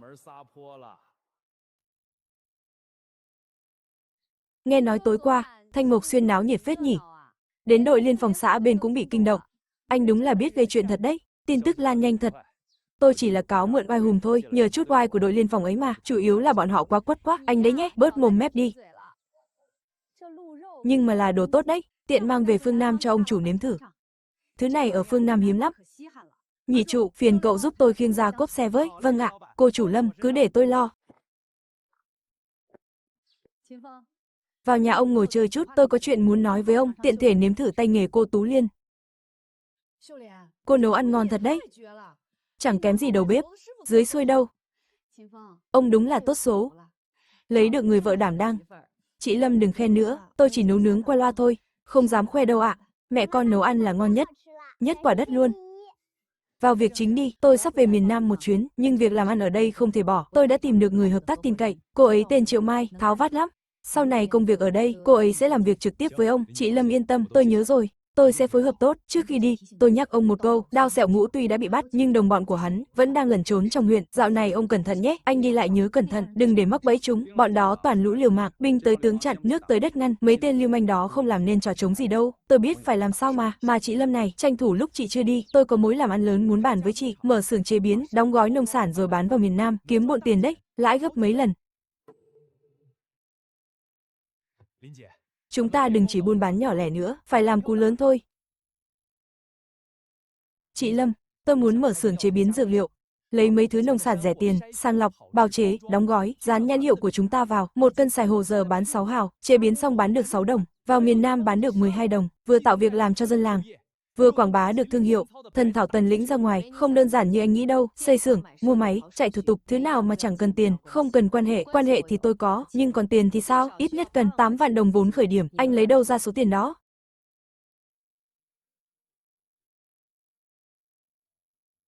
Trước cửa cửa hàng Cung Tiêu, hàng trăm người đang xếp hàng, họ đều đợi, mua vải vóc, len sợi đón Tết, có thể lên thành phố buôn bán kiếm lời. Chị Lâm à, chúng ta cá cược đi, cho tôi nửa năm, tôi sẽ gom đủ 8 vạn đó, cược gì, nếu tôi làm được. Xưởng chế biến, tôi muốn 60% cổ phần, thương hiệu và đầu ra, tôi lo hết, được.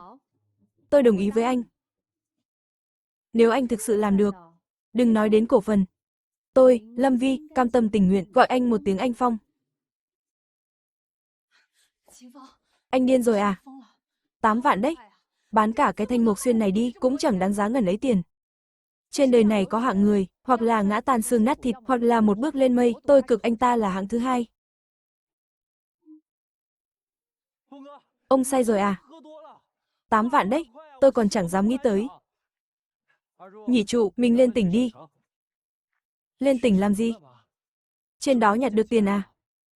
Lúc đến ông thấy không, trước cửa cửa hàng bách hóa, hàng trăm người xếp hàng, đều đợi mua vải vóc len sợi ăn Tết, giờ cả huyện thiếu hàng Tết, nhưng trên tỉnh hàng hóa đầy đủ, chúng ta lấy từ tỉnh về, một xe vải vóc len sợi, về đến nơi chẳng cần giao, người ta sẽ cầm tiền, xếp hàng xin mua, anh Phong bảo sao thì làm vậy, tôi nghe anh hết, đi, về làng lấy vốn, gọi cả Kiến Quân, chúng ta lên đường đi tỉnh ngay, anh Phong, từ bé đến giờ tôi, lần đầu đấy, được đi tàu lên tỉnh, chẳng thế, tàu đông thật, còn hơn cả đi chợ.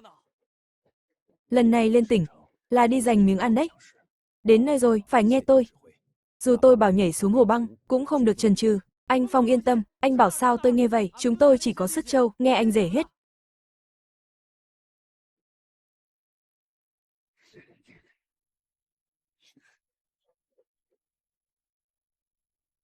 Chen cái gì mà chen, còn chen nữa thử xem. Cô em đừng nóng. Tàu chật quá. Chen tí cho ấm. Mấy người kia, giữ túi tiền cho kỹ, hai đứa đầu toa là móc túi đấy. Thấy mang tiền theo, cẩn thận mất sạch. Cô nàng này, rõ ràng bản thân đang bị kẻ gian để mắt mà còn rảnh hơi nhắc người khác.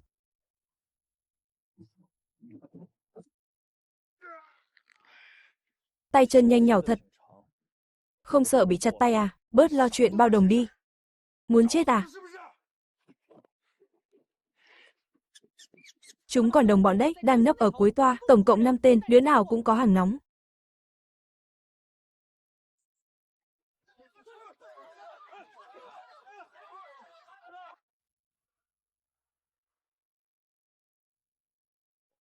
Nhị trụ, Kiến Quân.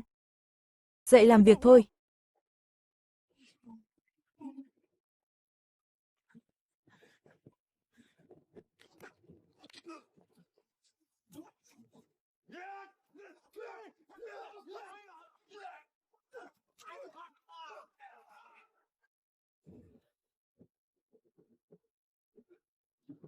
Được, các người giỏi.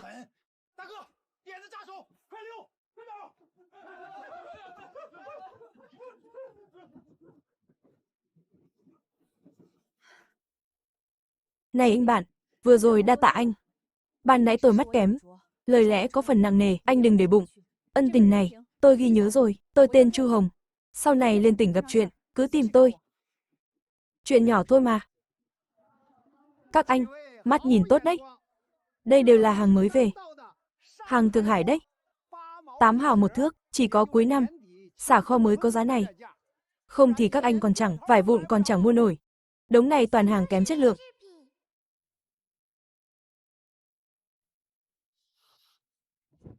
Ông chủ, treo đầu dê bán thịt chó à? Thế thì không hay đâu, đây đâu phải hàng Thượng Hải. Đây là hàng lỗi của xưởng nhỏ. Để trong kho mốc hết cả rồi, chắc cũng gần năm rồi chứ gì, sợi vải mủn hết cả rồi. Ông biết cái gì mà nói, mua thì mua, không mua thì thôi, lắm lời thế nhỉ. Mấy thằng nghèo kiết xác không tiền, mà còn bày đặt kiếm chuyện, cút ngay cho tôi. Ông chửi em là nghèo kiết xác, muốn ăn đòn à, đừng nóng.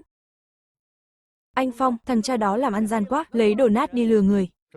Giờ vật tư khan hiếm, ai cũng muốn lách luật kiếm trác, nhưng chúng ta không được bán hàng kém, đã bán là phải bán hàng tốt, mất uy tín thì sau này làm ăn gì nữa. Hôm nay tìm chỗ nghỉ trước đã, mai sang chợ khác xem sao. Đầu ngõ đằng kia có lão Chu, trong tay có hàng Thượng Hải xịn đấy. Thế giới thật nhỏ bé. Sao các anh cũng ở đây? Tôi tìm 8 chỗ nghỉ chân thôi. Cô đựng cái gì trong đó thế? Trông nặng phết, mới nhập về đấy. Vải đích xác lương với tất ni lông, nặng chết đi được, suýt nữa thì mệt chết tôi rồi. Nhị trụ, giúp một tay nào. Bê giúp cô Chu Hồng lên trên kia. Được thôi, trên xe đã nợ các anh một ân tình rồi, giờ lại giúp tôi làm việc nữa. Tối nay tôi mời các anh ăn thịt nướng. Cái trạm bán buôn ở đạo lý ấy, nát bét từ lâu rồi, chuyên lấy hàng lỗi, lừa người nơi khác. Các anh chưa tìm đúng mối thôi. Đến đó chỉ có bị chém đẹp. Nói vậy là, cô có mối à? Đừng có gọi một tiếng. Cô em nữa, tôi năm nay 22 rồi, ra ngoài bôn ba cũng 3 năm rồi. Xét theo thâm niên giang hồ, các anh đều phải gọi tôi một tiếng chị đấy. Tôi năm nay 27, hơn cô 5 tuổi. Vậy sau này tôi sẽ gọi anh là anh Phong. Anh Phong, tôi quen một người tên chú Chu, trước làm thu mua cho công ty dệt, giờ làm riêng rồi. Chú ấy có mối hàng chuẩn từ nhà máy nhuộm in Thượng Hải, đó là hàng thật giá thật, hàng hiếm đấy. Tìm chú ấy ở đâu? Người này lạ lắm, người thường khó mà gặp được. Tôi từng giúp chú ấy chuyển dược liệu miền Nam, cũng có chút quen biết. Sáng mai tôi dẫn các anh đi tìm. Chú Chu đang có 4 tấn hàng sẵn, đủ cho các anh trở về. Chú ấy đang lo không bán được đây. 4 tấn hàng sẵn, chuyến này mà thành công, 8 vạn tiền vốn khởi nghiệp là gom được gần một nửa rồi. Cô Chu Hồng à, lần này mà thành công, cô chính là ân nhân lớn của Tần Phong tôi. Nếu lần này thành công, tôi nợ cô một ân tình lớn. Anh Phong khách sáo quá, sau này trên giang hồ, tôi còn trông cậy anh che chở. Trên xe hống hách lắm nhỉ? Hôm nay cho mày biết, kết cục của kẻ lao chuyện bao đồng. Nhị trụ, Kiến Quân, bảo vệ Chu Hồng.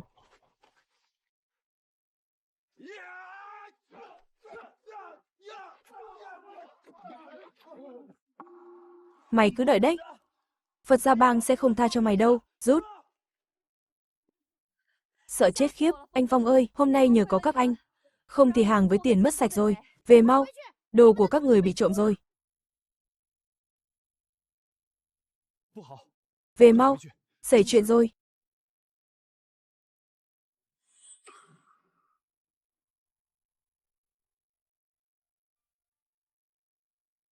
Hàng của tôi. Tiền của tôi mất sạch rồi. 2.000 tiền vốn cũng mất rồi. Đó là tiền chữa bệnh cho mẹ tôi. 1.500 tiền cưới vợ cũng mất rồi. Tôi dành dụm 3 năm trời đấy. Thật sự không phải tại tôi mà, là người của Phật Gia Bang đấy. Chúng dí dao bắt tôi khai số phòng. Sao huyệt bọn Phật Gia Bang ở đâu? Ở phía nam thành phố ấy, trong nhà máy dệt bỏ hoang. Ông qua đó thám thính tình hình đi, nhớ đừng để chúng đánh hơi thấy. Tôi rõ rồi, tôi đi ngay đây. Tôi có lỗi với em gái quá. Đó là tiền học phí đại học của nó đấy. Trong kho bọn chúng có nhiều đồ gian lắm. Tối nay chúng đang uống rượu chia tiền. Tôi tiêu đời rồi. Còn mặt mũi nào mà về nữa. Tiền học của em tôi. Khóc mà lấy lại được hàng à? Mất bao nhiêu? Anh sẽ lấy lại cho cô, bọn Phật gia này đã muốn chơi. Thì anh em mình chơi lớn với chúng. Lau nước mắt đi. Tối nay chúng ta đi, san phẳng xào huyệt chúng, không được đâu anh. Biêu ca là trùm khu này đấy, tay chân nó cả mấy chục đứa. Nếu mình phá ổ nó, ngày mai anh em mình chỉ có nước nằm ngoài đường. Cô không đi à? Chẳng cần đợi đến mai đâu, giờ cô trắng tay rồi còn gì. Tiền học của em gái cô cũng chưa biết tính sao, tiền cứu mạng mẹ thằng nhị trụ cũng mất sạch, cả tiền cưới vợ của Kiến Quân cũng trôi sông đổ bể, đằng nào cũng chết chi bằng liều một phen. Anh Phong nói đúng, đó là tiền cứu mạng mẹ tôi đấy. Phải lấy lại bằng được, tôi liều mạng với chúng nó, tiền cưới vợ của tôi, không thể cứ thế mà mất được, tôi theo anh, cứ theo con đường trước cửa này, đi về phía tây đến cuối đường, có cái nhà máy dệt bỏ hoang, đám người đó, thường tụ tập trong kho lớn ở đó. Đêm nay cô ở lại đây trông chừng, khóa cửa kỹ vào, cậu cũng ở lại nhà trọ chờ đi, khóa cửa cẩn thận, đừng ra ngoài, không được, tôi cũng phải đi, đó là tiền và hàng của tôi, đâu có lý nào để người khác đi liều mạng, còn tôi lại trốn ở đây, tôi tuy là phận nữ nhi, nhưng cũng chẳng phải loại dễ bị dọa, được, đi cùng tôi, nhưng lúc nguy cấp đừng có liều, tự bảo trọng lấy mình. Dám đụng đến người của tao à, rõ ràng là không coi tao ra gì. Hai thằng ngoại tỉnh kia, dù là rồng hay hổ, đã vào địa bàn của tao, thì phải nằm im cho tao. Bảo anh em ngoài cửa canh chừng kỹ vào, đừng để mấy thằng nhãi đó chạy thoát. Để tao tính sổ với chúng nó. Anh Bill yên tâm, bắt được chúng nó, chắc chắn cho chúng nó biết tay. Chúng nó say khướt cả rồi, ngoài cửa chỉ có hai đứa canh thôi.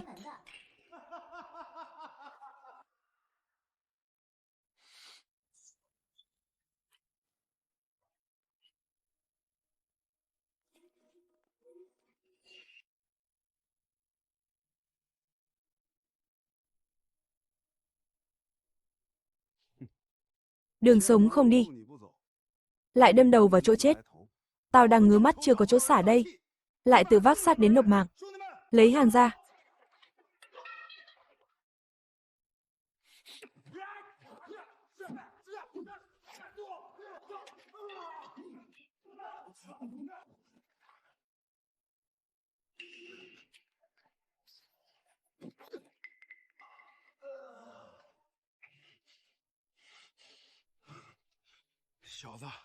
Ở đất tỉnh này, dám chia ống sắt vào tao, mày là thằng đầu tiên đấy. Nhị trụ, Kiến Quân, đưa Chu Hồng đi tìm hàng với tiền đi.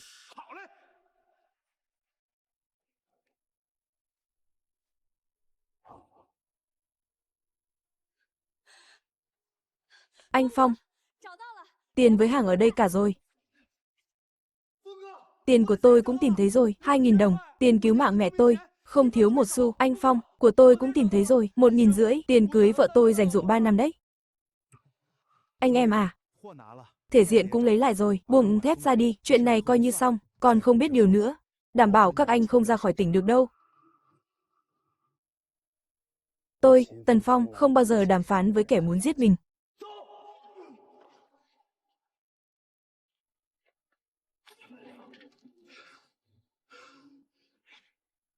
Đuổi theo cho tôi, bắt lấy chúng.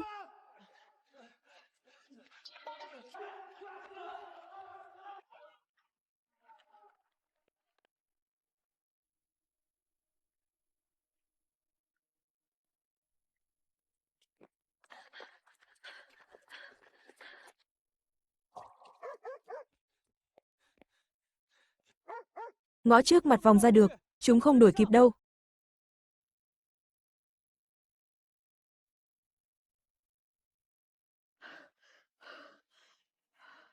Nguy hiểm quá, hôm qua suýt nữa thì tiêu đời ở đó. Anh Phong, cả thành phố đồn ầm lên rồi. Thằng Bill treo thưởng 1.000 bắt chúng ta, bọn trộm cắp khắp thành phố, đang cầm ảnh truy nã đi dò khắp nơi, ga tàu chắc cũng có tai mắt rồi, giờ cứ ló mặt ra là bị đánh. Tại tôi liên lụy các anh.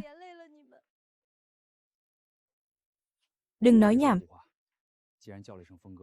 Chúng ta là người một nhà. Nhà bác Chu ở đâu? Trong khu tập thể công ty dệt. Tầm này rồi, còn tìm bác Chu làm gì? Bàn vụ làm ăn lớn vài nghìn đồng. Chỉ cần xong vụ này, anh em mình thoát khỏi tỉnh này dễ dàng, đi thôi.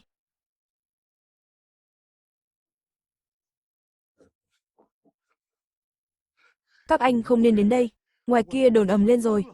Hứa Bill đang lùng sục khắp phố đấy. Treo thưởng 1.000 đồng cơ mà, giờ ai dám làm ăn với các anh, chán sống à? Đi mau đi. Hôm qua bác chẳng bảo lo không bán được hàng sao?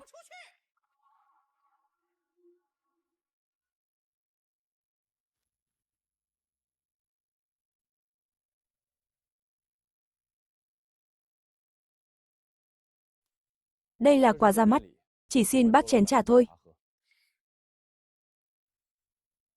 Tôi không chỉ bao tiêu hàng của bác, mà còn thuê cả xe của bác nữa. Nhờ bác đích thân chở chúng tôi ra khỏi thành phố. Sau này hợp tác lâu dài. Hàng tôi lấy hết từ chỗ bác. Tuyệt đối không được, một chuyến hàng lãi được 1.200. Mà đánh đổi cả tính mạng gia đình để đối đầu với Hứa Bưu sao? 1.800 thì đúng là không đáng, nhưng thêm cái này thì sao? Giờ 1 đồng bạc trắng, giá thị trường đã 1.200 đến 1.500 rồi, xe vải đó tôi cần, cùng lắm đáng 3.000, số còn lại coi như tiền mua mạng. 1 đồng bạc này đủ để ông đưa cả nhà vào Nam sống nửa đời còn lại. Có làm hay không, nói một lời cho nhanh. Người chết vì tiền, chim chết vì mồi. Vụ này tôi nhận. Ban ngày mục tiêu lớn quá. 3 giờ sáng có một chuyến. Chở thực phẩm lên nông trường. Xe có giấy tờ hợp lệ, có thể trà trộn vào đoàn xe ra khỏi thành, dù có phải liều cái mạng già này. Tôi cũng đưa các người ra ngoài an toàn. Chốt vậy nhé.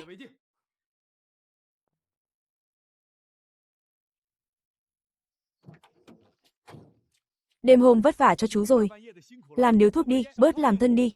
Đại ca Hứa có lệnh, xe ra thành phải kiểm tra gắt gao, dỡ bạt ra, toàn vải vóc trở lên nông trường thôi. Có giấy tờ đầy đủ cả. Dỡ ra mà bị ẩm. Lỡ việc nông trường ăn Tết, cái mạng già này tôi gánh không nổi đâu.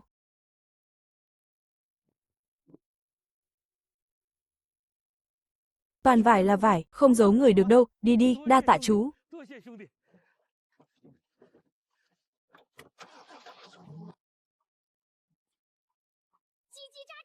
Sắp tới địa phận huyện rồi. An toàn rồi.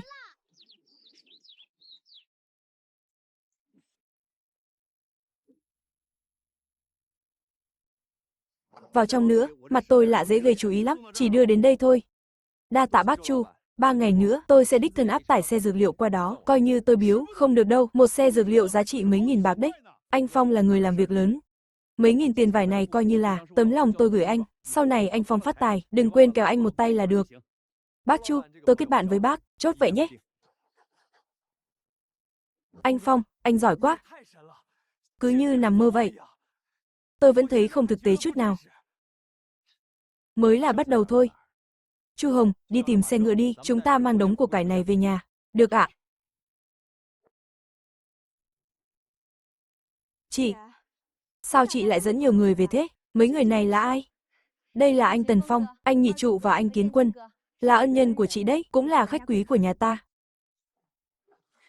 Nhà cửa hơi bừa bộn, anh Phong đừng chê cười, bố em mất vì tai nạn lao động mấy năm trước rồi, mẹ thấy khổ quá nên bỏ đi theo người ta, nhà giờ chỉ còn 2 chị em, họ hàng cũng chẳng còn qua lại.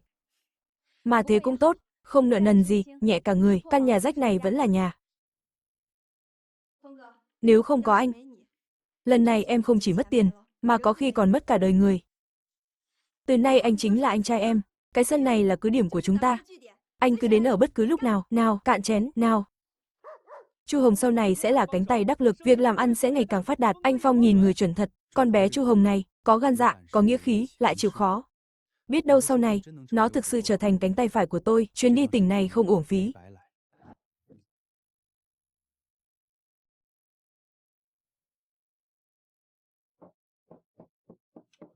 Còn hơn nửa tháng nữa là Tết, đúng là mùa sắm Tết bận rộn.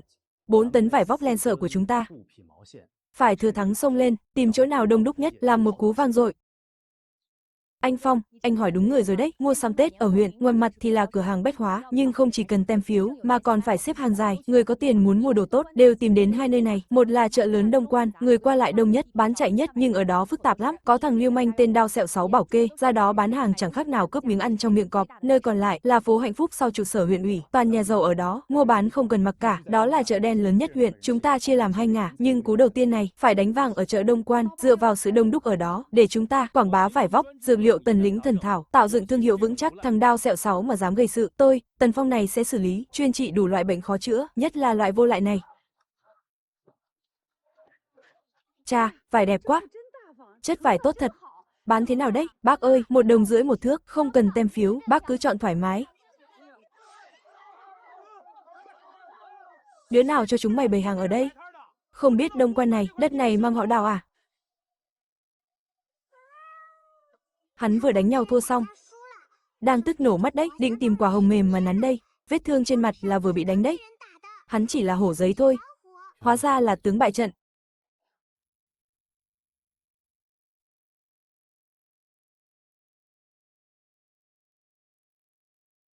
Tôi mới tới đây, chưa hiểu quy củ, ít tiền mời các anh uống nước. Mong các anh nương tay. 10 đồng à? Đang đổi ăn mày đấy à? Tiền đất là chuyện nhỏ. Quan trọng là tối nay tôi thiếu người rót rượu. Để con bé sau lưng chú đi với tôi. Nó làm tôi vui. Sạp hàng này tôi không làm khó nữa.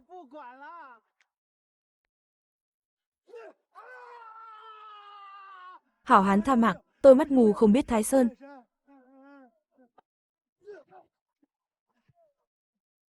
Có giỏi thì đứng đó chờ đấy. Anh tôi là dân anh chị trên huyện đấy. Cái sạp này mà còn bày bán được tiếp, thì tôi theo họ ông. Đánh hay lắm, thằng vô lại này đáng bị trị từ lâu rồi. Cháu ơi, chạy mau đi, anh nó không phải dạng vừa đâu, chuyên bắt nạt dân buôn bán nhỏ chúng ta đấy. Nó về chỉ cần vu cho cái tội là các cháu không làm ăn nổi đâu. Anh Phong ơi, hay là mình rút trước đi, nghe lời khuyên thì mới yên ổn được, nghe nói anh nó ghê gớm lắm. Nhị trụ, hô hào bán tiếp đi, trời không sập được đâu, thằng bé này hồ đồ quá. Đám người đó là loại quỷ dữ ăn thịt không nhả xương đấy, không đắc tội được thì tránh đi chứ. Anh nó chính là Đao Sẹo Ngũ. Hắn bị bắt vào tù rồi mà. Chẳng còn ai chống lưng cho nó đâu. Bác phải làm chủ cho cháu.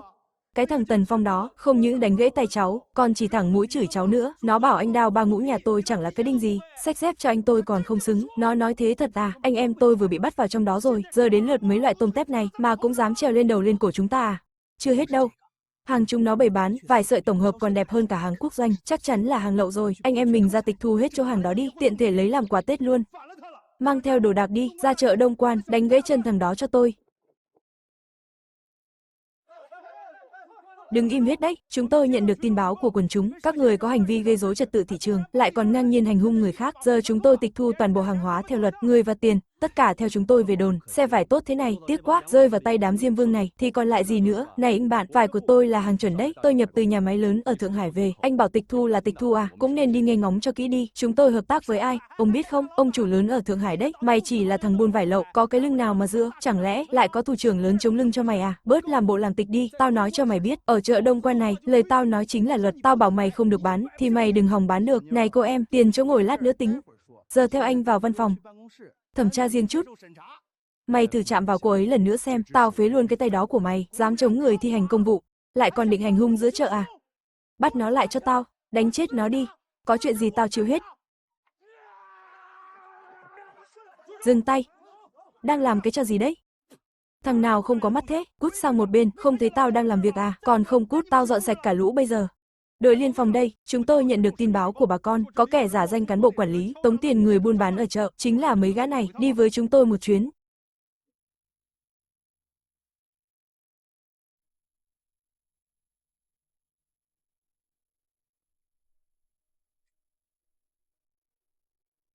Đồng chí, chỉ là hiểu lầm thôi. Chúng tôi cũng chỉ nghe báo cáo thôi. Hiểu lầm à?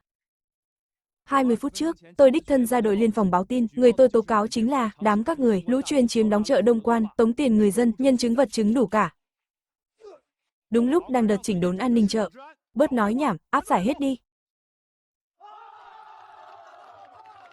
Đánh hay lắm. Đám hút máu này cuối cùng cũng xa lưới rồi. Cậu thanh niên này cứng thật. Không chỉ có hàng nhà máy, còn gọi được cả đội liên phòng. Thật là giỏi quá.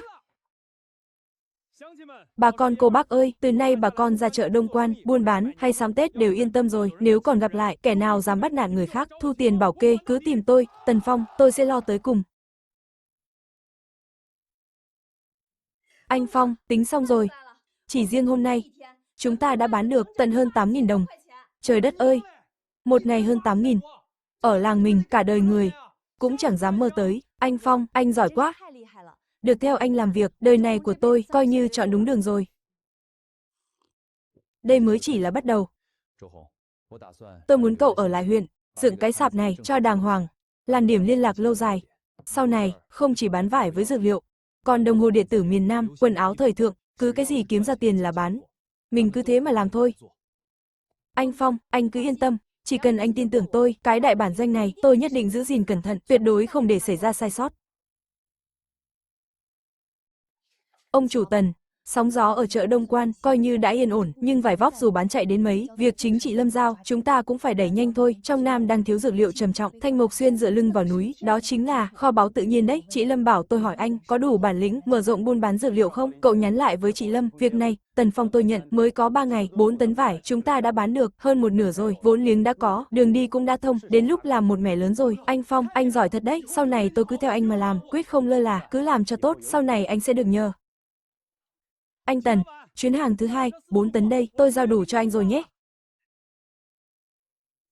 Đây là 2 túi vải dệt kim thừa, đồ xưởng bỏ đi đấy. Coi như chút lòng thành của lão già này, anh giữ lấy mà dán đế giày. Bác Chu, 700 đồng này, bác cầm lấy làm tiền cọc, sau này xưởng có hàng, cháu lại tìm bác.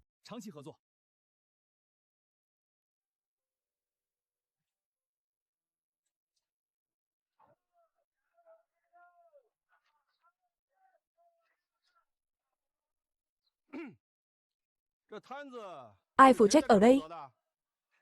Đồng chí này, mua vải à? Vải ở đây là hàng chuẩn đấy, 1,5 đồng một thước, không mặc cả, 1,5 đồng gì chứ? Tôi không đến mua vải, tôi là người thu mua của công ty Cung Tiêu huyện, tôi họ Vương, hôm nay tôi đến đây để bàn chuyện làm ăn với ông chủ các anh, sắp Tết đến nơi rồi, để bà con tiện mua sắm Tết, việc các anh lén lút buôn bán vải vóc trái phép, tôi tạm thời không truy cứu. Lô hàng này tính 4,5 hào một mét, len 6 hào một cân, đồng chí nhỏ này phải có giác ngộ lên chút, mau cho người xếp hàng lên xe, theo tôi về Cung Tiêu xã bàn giao, đừng làm lỡ việc công, hắn muốn ép giá mua của anh, rồi bán lại giá cao, hắn ăn chênh lệch ở giữa đấy, lòng dạ đen tối lắm. Định tay không bắt giặc à?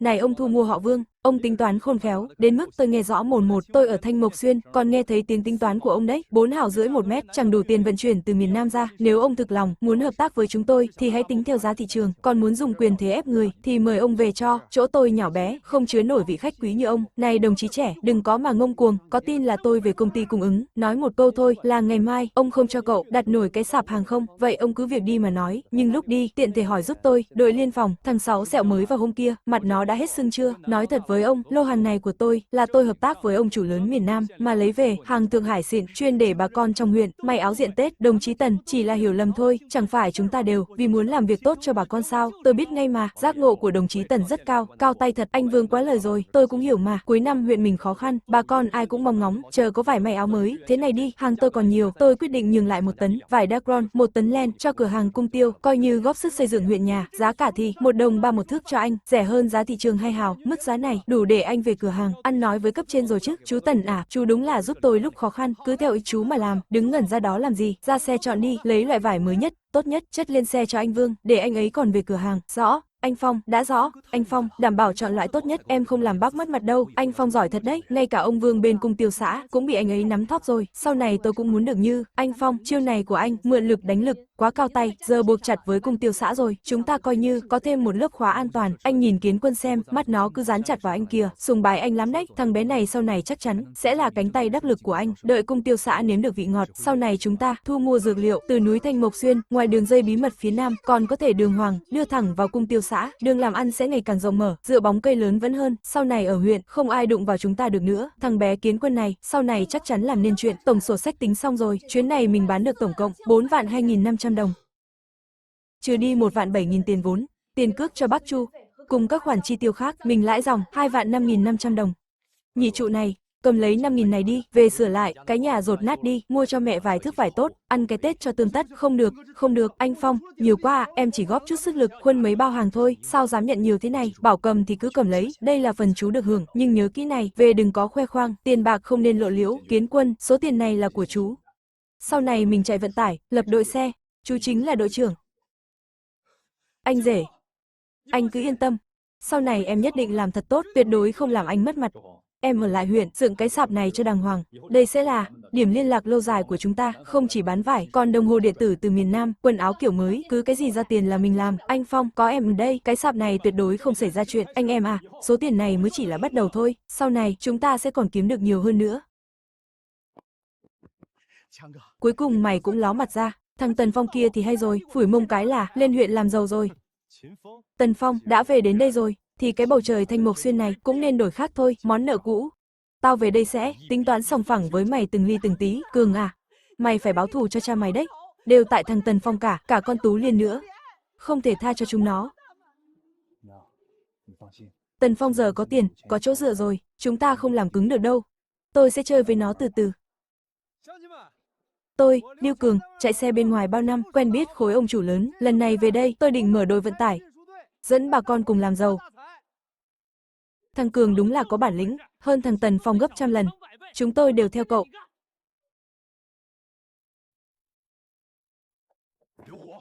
Cậu để mắt kỹ thằng Tần Phong cho tôi phải cắt đường làm ăn của nó, phá nát danh tiếng nó, cho nó không sống nổi ở Thanh Mộc Xuyên này. Bà con làng xóm ơi, xếp hàng vào, từng người một.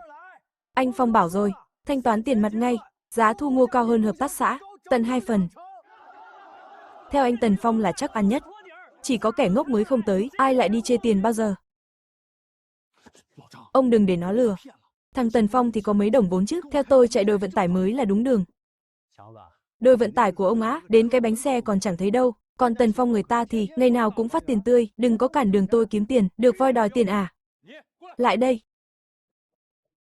Nó chẳng phải đang thu mua dược liệu sao, đợi nó thu đủ đi, chúng ta trộn hàng hỏng vào, trộn cả cát đất nữa, đợi lúc nó đóng hàng, gửi cho khách phương xa, tôi sẽ cho người đi tố cáo nó, lấy hàng kém chất lượng, lừa đảo khách hàng, đến lúc đó, nó có nhảy xuống sông cũng không rửa sạch tội.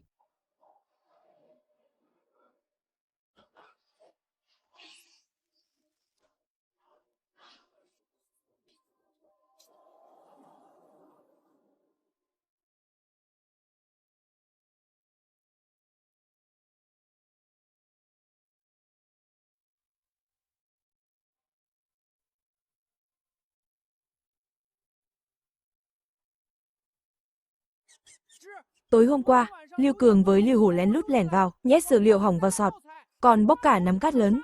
Chính là chúng nó làm. Đổ hết hàng định đóng xe hôm nay ra, đổ hết ra, kiểm tra kỹ cho tôi. Đứa nào lòng dạ đen tối, lén lút giở trò sau lưng. Rõ ràng là muốn hãm hại chúng ta. Anh Phong, chắc chắn là thằng Lưu Cường với Lưu Hổ làm, hai thằng đó đấy, để tôi dẫn người sang dỡ nhà chúng nó. Mình cứ tương kế tẩu kế. Nhị trụ, gom hết đống hàng giả này lại, đóng riêng ra 2 sọt để đó. Ông Vương bên cung tiêu xã huyện hôm qua giục gấp quá, số hàng này, hôm nay mình cứ mang qua cho ông ấy dùng tạm. Được thôi, nghe anh Phong cả, cứ ưu tiên cung tiêu xã trước. Thế nào rồi, thằng Tần Phong nó phát hiện ra chưa? Nó phát hiện rồi, nhưng thằng đó ngu lắm. Nó sợ ông chủ bên ngoài phát hiện, nên định bụng mang đống hàng bí mốc lẫn cát sỏi đó. Hôm nay mang đi, nộp cho cung tiêu xã huyện. Đúng là đường sống không đi. Lại đâm đầu vào chỗ chết, nó tự chui đầu vào giỏ, mang hàng giả nộp cho cung tiêu xã, đó là chỗ của nhà nước đấy. Lưu Hổ, giờ mình đi thôi, sang cung tiêu xã tố cáo nó, lần này tôi phải tự tay, bắt quả tang nó, tôi nhất định phải làm cho Tần Phong, trước mặt mọi người, không ngẩng mặt lên được.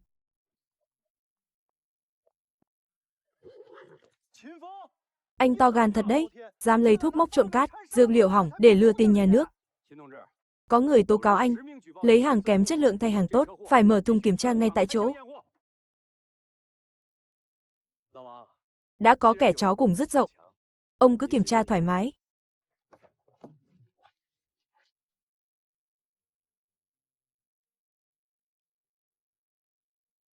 Không thể nào. Tuyệt đối không thể nào. Rõ ràng là tôi. Tận mắt nhìn thấy mà. Anh rõ ràng cái gì? Hàng của đồng chí Tần Phong đây, chất lượng cực tốt, anh dám cả gan, chạy đến cung tiêu xã vu khống à? Có phải ông hiểu lầm gì rồi không? Ông Vương à, tôi đã biết trước, trong làng có kẻ nhòm ngó lô hàng này, nên đã đề phòng từ trước. Hàng giả tôi đã loại ra hết rồi. Chỉ sợ có kẻ giở trò phá hoại thôi, phá hoại cung tiêu xã chúng ta, hợp tác với ông chủ Phương Nam, đồ gây chuyện thị phi. Còn dám đến quấy rối nữa, tôi sẽ truy cứu trách nhiệm ông đấy. Cút.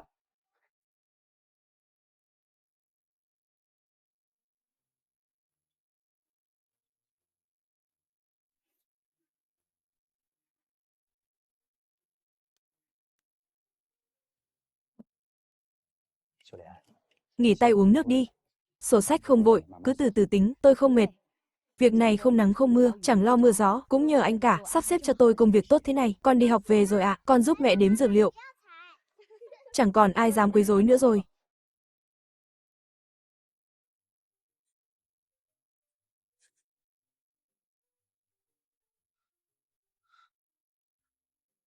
Anh Phong, gần 6 vạn rồi anh ạ.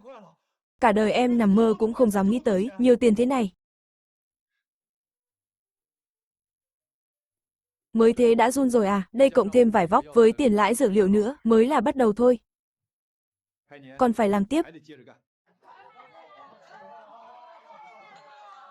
Ngon quá đi mất. Từ bé đến giờ, Đóa Đóa chưa bao giờ được đón cái Tết nào vui thế này. Thằng bé Tần Phong này, trước đây tôi hồ đồ quá, nhưng giờ thì tử tế rồi. Sau này mình đừng để bản thân phải chịu thiệt thòi nữa. Năm nay khởi đầu tốt quá. Cuộc sống của chúng ta nhất định sẽ khấm khá hơn. Cạn chén nào.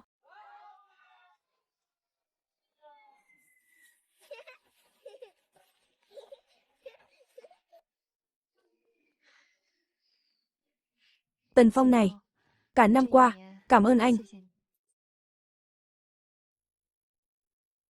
Với tôi còn khách sáo làm gì?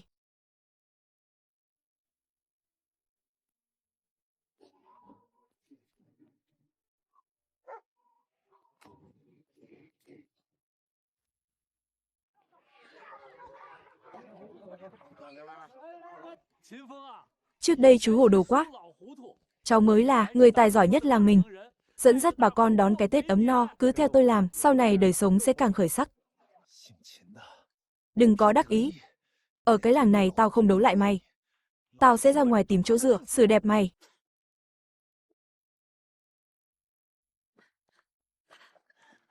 Tần Phong, thủ tục mở xưởng lại bị trả về rồi. Họ bảo không đúng quy định, cứ ngâm mãi không chịu duyệt. Tôi nghe ngóng rồi. Có kẻ trên huyện cố tình gây khó dễ. Rõ ràng là muốn chèn ép chúng ta. Chắc chắn là thằng cháu Lưu Cường đó, giở trò quỷ. Thằng Tần Phong đó chẳng coi các người ra gì cả, nó độc quyền buôn bán lâm sản.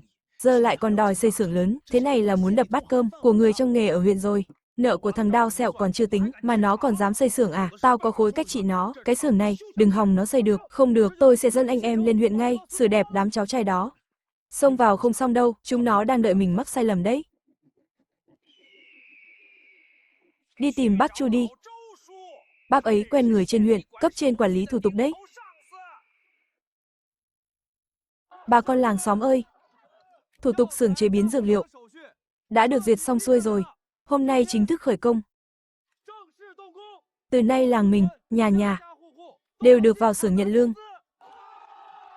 Giám đốc Tần oai quá. Theo giám đốc Tần làm, chúng ta cũng có bát cơm sắt rồi. Bác Chu ạ, vẫn phải là bác ra mặt. Mấy thằng nhãi danh cố tình gây khó dễ đó, sao tự dưng lại ngoan ngoãn ký tên thế?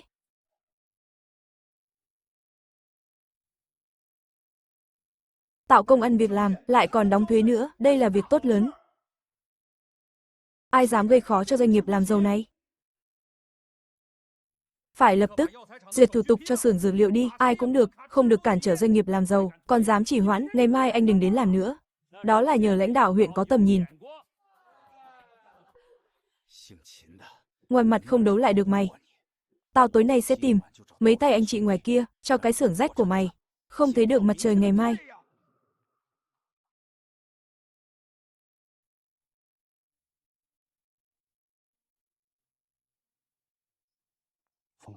Thằng nhãi Lưu Cường đó, hôm nay ở tiệc ánh mắt đã không bình thường rồi. Nó mà dám đến gây chuyện, nó cùng đường rồi. Chắc chắn sẽ tìm đám lưu manh bên ngoài chơi xấu. Tôi đã dặn, đội liên phòng rồi. Chỉ cần nó dám ló mặt ra, nợ mới nợ cũ tính một thể. Lưu Cường tối nay định dẫn người đến phá hoại, sắp đến nơi rồi, nhị trụ, chuẩn bị cất lưới. Hôm nay phải cho đám lưu manh này, một đi không trở lại.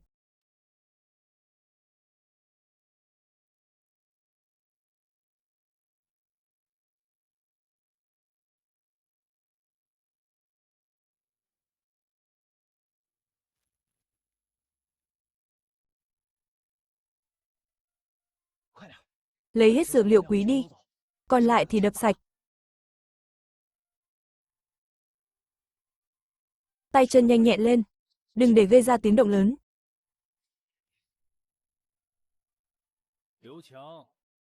Tôi đợi các người lâu lắm rồi.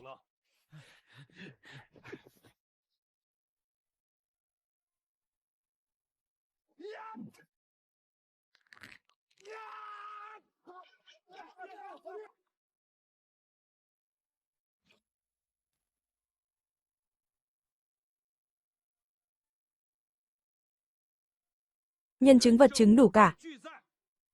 Bắt hết đám phá hoại này. Đám định ăn trộm này. Giải đi hết. Anh tha cho tôi lần này đi. Nhà tôi còn có người già, sẽ tức chết mất thôi. Gieo gió gặt bão, tự làm tự chịu.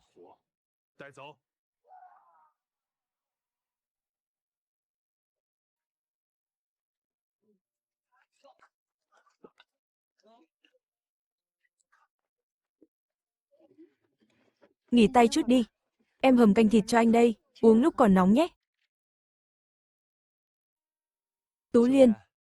Sau này mấy việc chạy vặt này, để nhị trụ làm là được, đừng để mình mệt. Giờ Lưu Hổ vào tù rồi, Lưu Lão Căn cũng đổ bệnh, không ai dám bắt nạt chúng ta nữa. Nhà họ Lưu sụp đổ thật rồi, Thanh Mộc Xuyên trời sáng rồi, sau này chúng ta cứ yên ổn mà sống, kiếm bộn tiền.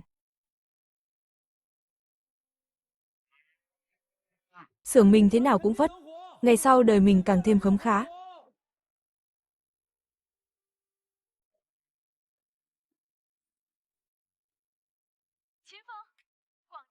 Mẫu dược liệu của mình ấy, phản hồi tốt lắm.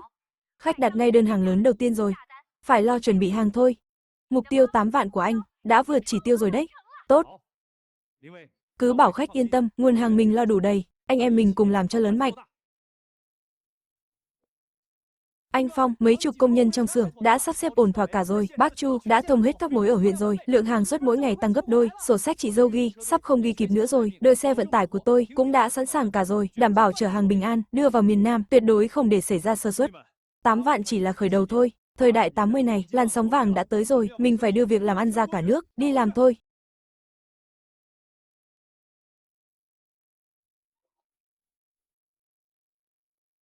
Bố ơi! Bố đây! Xưởng to quá bố nhỉ? Sau này nhà mình có được ở nhà to không bố? Không chỉ ở nhà to đâu, bố còn cho con lên thành phố đi học, để mẹ con được hưởng cuộc sống sung sướng nhất.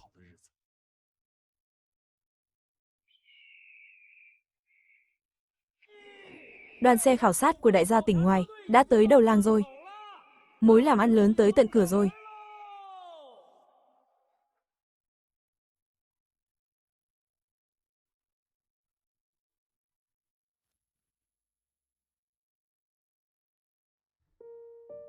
Tâm thư gửi đến những người bạn thân thiết của Bình luận phim Channel. Chào mừng các bạn đến với Bình luận phim Channel, nơi chúng ta cùng nhau bước vào những câu chuyện đầy cảm xúc, xuyên qua không gian và thời gian, khám phá những thước phim trùng sinh, xuyên không, tình cảm và cả những triết lý sâu sắc về cuộc đời. Mỗi bộ phim là một chuyến hành trình, đưa ta đến với những ký ức hoài niệm, những khoảnh khắc nuối tiếc, để rồi từ đó ta trân trọng hơn hiện tại và hiểu rõ hơn giá trị của những điều bình dị quanh mình.